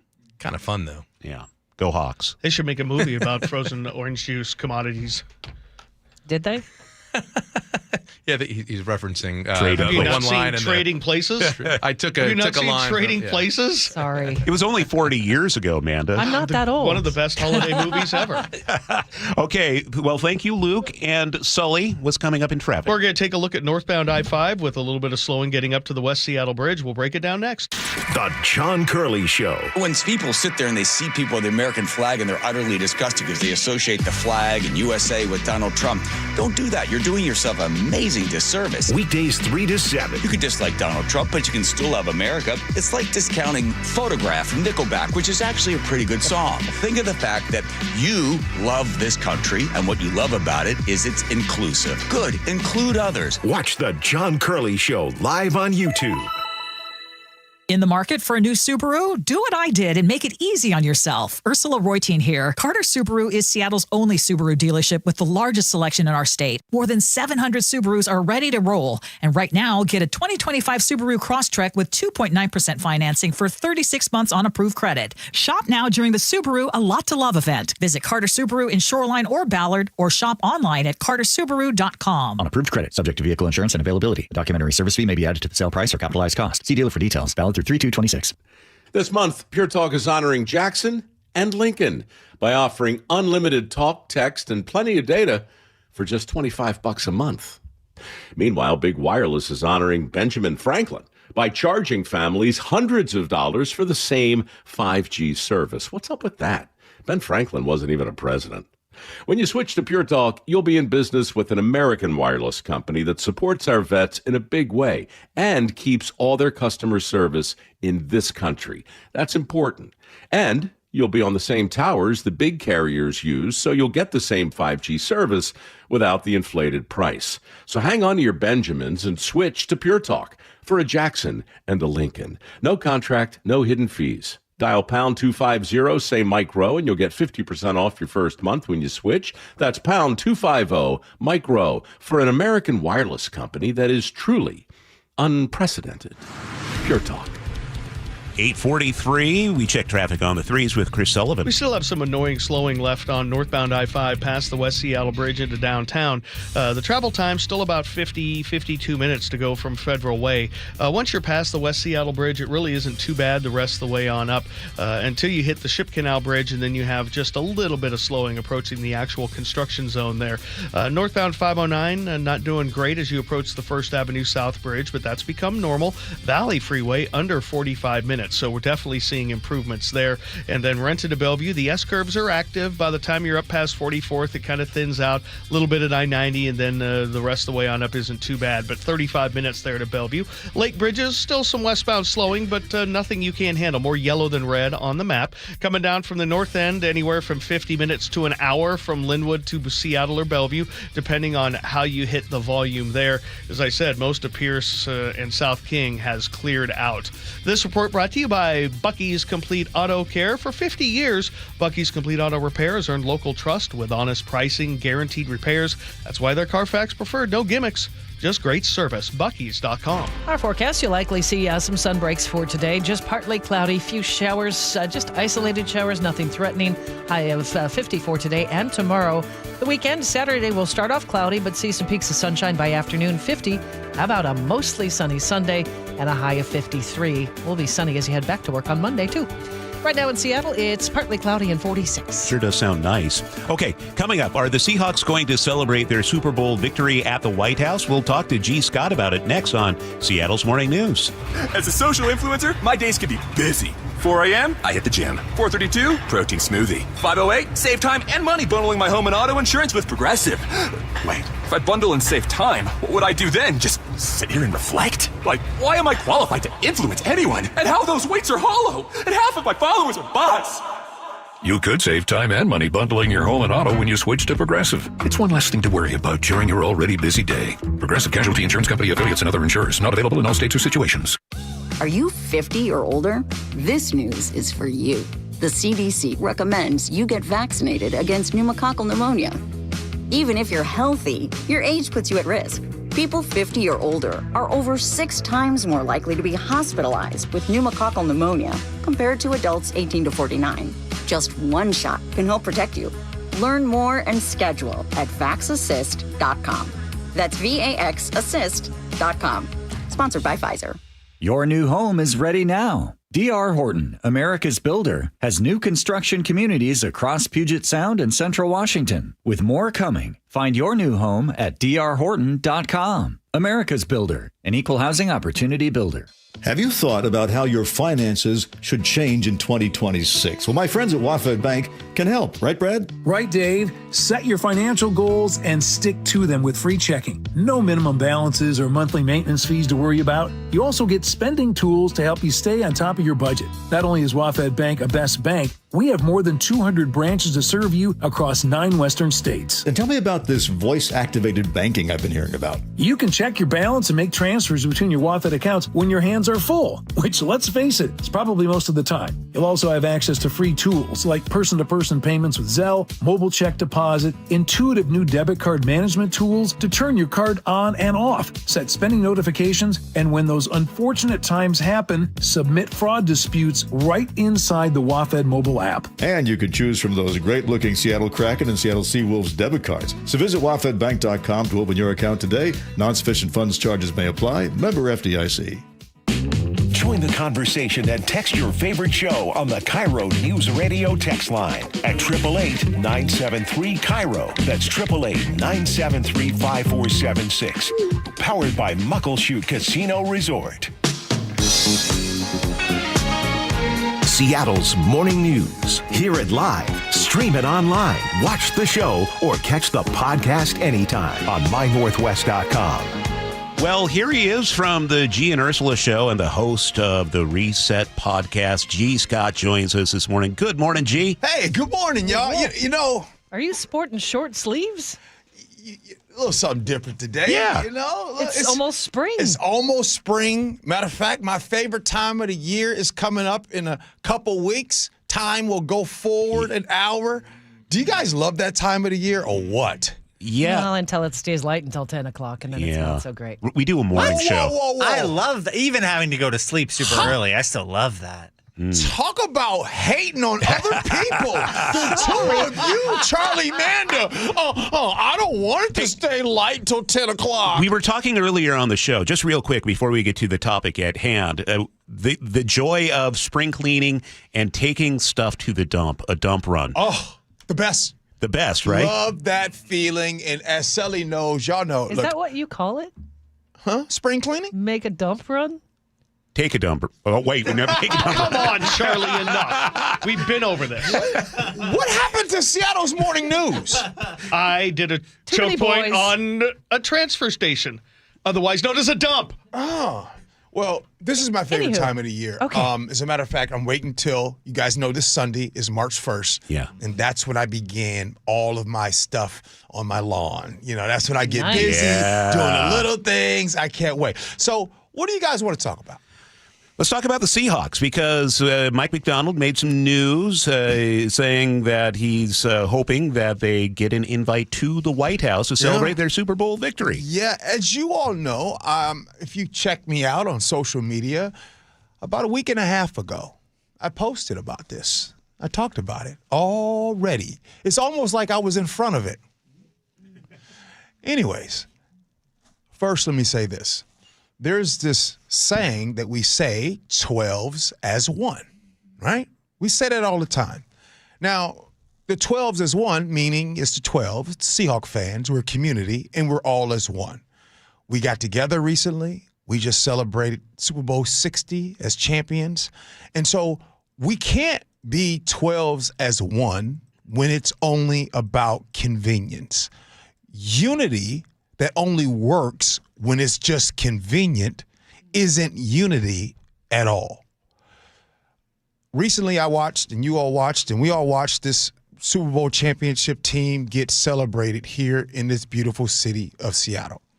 Seattle was electric at that time. It felt good. Everybody screaming, the best in the world. Everybody's so happy, elated with family members. And then one of the things that I got to see and be a part of by being in that parade is I got to see a city collectively come together. I got to see David Burbank not go home on time and be out there and enjoy the festivities and being out there. I'm saying all that to say this. If and when the Seahawks do go to the White House, we should still all be 12s as one. We should still be unity. I hope that whatever your political opinion, and I think it's very clear where my political opinion is, human decency, wherever that is, we should still be about, that's still my team. No different than, if you all remember, the Ohio State Buckeyes won a national championship. Guess who went to the White House? My son. And guess what? He's still my son. You see what I'm saying? Like, at the end of the day, it's the White House. The White House will continue to be continuously. And so that's how we should try to go about it. So that's where my stance is. What if your phone is ringing right now? It's Caroline Levitt on the other end. She's the White House press secretary. She goes, "You know what, G? The president wants to speak to you. He wants to do an interview at the White House. Would you do that?" No. For G. Scott? You to go to the White House, exclusive interview with President Trump. Yeah. G. Scott would not do it. But if they said, "Hey, G, we want to talk to you about the Seattle Seahawks coming to the White House," G. Scott responds differently when it comes to a big team and representation. You see, in this world, it's complex. You, me, everybody, you have to compartmentalize at the right times. You have to be strategic about things. You know where and what you represent. So back to your question, G. Scott would never go there. The same way G. Scott wouldn't sell out just for money, like we have in this town. We have people that sell out for money. They claim that they care so much about women's sports, right? They care, oh my goodness, we can't have men playing women's sports. But they remain silent when misogyny happens on a phone call with the hockey team. I digress. Let me chill. Let me go back to it and just keep it simple. When it comes to the Seattle Seahawks, the team that I love, the team that has done so much for me, the team that I've been connected to for 23 years, if they go, they're still my team. You're tight with the players. You've spoken to them after the Super Bowl. Do they want to go? I ain't asked them about it, man. Did they talk about it? No? I haven't talked to nobody about it. Haven't talked to one individual player. This is just me talking on my own. But again, if any of those individual players go, awesome. That's still my team, and I still love them dearly. Well, we have a lot of comments on the text line, but I do want to point out what Nikki says. She says, G's hat is screaming summer, LOL, can't wait to get to spring. Fabulous. Hey, but you got to admit, none of y'all knew where I was going to line up with this conversation, did you? No, I didn't. You know what I'm saying? Like people think they got G. Scott in a box. Now that we know, you may be excused. Damn it! G and Ursula, 9 to noon. I just don't feel Save good. that for your show. Sully, what's going on in traffic? Well, we're still working with hour drives from Linwood down into Seattle. Maybe now 50 from Linwood into Bellevue. It just depends on how you hit the volume with the brake lights there. Northbound I-5, still 50 minutes from end to end with the brake lights there past the West Seattle Bridge. Northbound 5 seeing a little slowing approaching the Ship Canal Bridge, but manageable. Northbound 405, 35 minutes, pretty decent up to Bellevue. Behind that, some significant spillover from 180th, back over 20 minutes to make it from Auburn on up into Renton. The lake bridges are still hanging in there.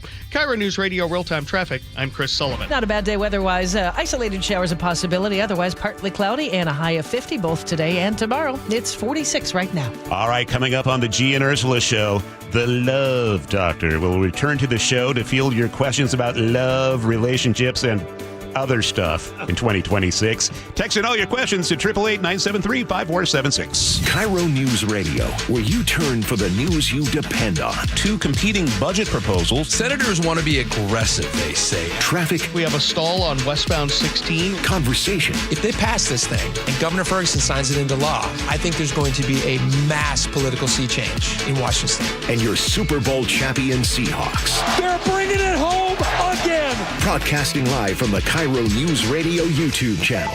KIRO Newsradio 97.3 FM. Guys, did you know your testosterone affects everything in your system, including how you feel and perform every day? Right now, Revive Men's Health Seattle will check your testosterone for free. Knowing your T levels is the first step in understanding if you have low T. Your testosterone level impacts your energy, libido, sleep, weight, hair loss, mood, and even ED.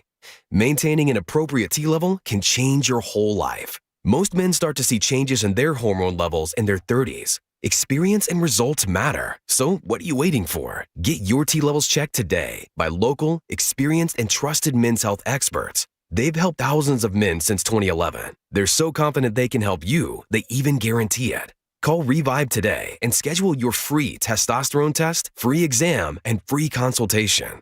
Call Revive Men's Health at 206-529-1111. That's 206-529-1111. Or visit ReviveMen'sHealth.com. Buying a car is a big decision, but Carter Subaru makes it so easy. Carter Subaru is Seattle's only Subaru dealership with more than 700 vehicles in stock, the largest selection in our state. And right now, you can get the 2026 Subaru Forester starting at 0.9% financing for 36 months. Shop now during the Subaru A Lot to Love event. Visit Carter Subaru in Shoreline or Ballard or anytime at cartersubaru.com. On approved credit, subject to of vehicle insurance and availability. A documentary service fee may be added to the sale price or capitalized cost. See dealer for details. Valid through 3/2/26. Download the KIRO Newsradio app, where you can watch us live or stream us live anywhere, anytime. How would this initiative, whatever this initiative is, how would he fund it? Stay connected everywhere. Download the KIRO Newsradio app. When was the last time you watched your home movies? Disasters strike unexpectedly. Every year, American families lose the one thing they'd run back into a burning building for: their family's memories. Hi, I'm Nick. And I'm Adam. We started Legacy Box to help save your family's most important recorded moments so you don't have to worry. Load Legacy Box with your old movies, film reels, and shoeboxes of photos. We work our digitizing magic, converting those memories right to the cloud so they're safe and accessible forever. It's fast, we always send your originals back, and it's done right here in the USA. Over 1 million families have trusted Legacy Box. Better Homes and Garden, Real Simple, and Inc. magazine are all talking about Legacy Box. New York Times columnist David Pogue says, "Have them digitized. I wish I'd done it sooner." Take action. Save your family's memories today with Legacy Box. Go to legacybox.com/value to get an incredible 50% off your Legacy Box. That's legacybox.com/value for 50% off while supplies last. legacybox.com/value. You're still grooving, still connecting, still loving, still turning up, still thriving. You still got it, but your immune system, it weakens as you age. That's where vaccines come in. They help train and strengthen your immune response to fight off respiratory illnesses like flu, pneumococcal pneumonia, RSV, or COVID-19. Ask your doctor or pharmacist which vaccines you need. Book in minutes at vaxassist.com. Sponsored by Pfizer. Jackson Hewitt handles your taxes and your stress. Inhale our no surprise price of $149 or less. Exhale, paying more for complicated taxes. You won't. Inhale new tax law knowledge. Exhale, missing out on your biggest refund? Certainly not. Don't miss paying $149 or less. Rest easy. Jackson Hewitt's got your taxes. Guaranteed. Limited time offer for new clients on federal returns. Participating locations only. Terms at jacksonhewitt.com/149. Your best source for local news. KIRO News Radio. KIRO FM and HD1. Tacoma, Seattle. North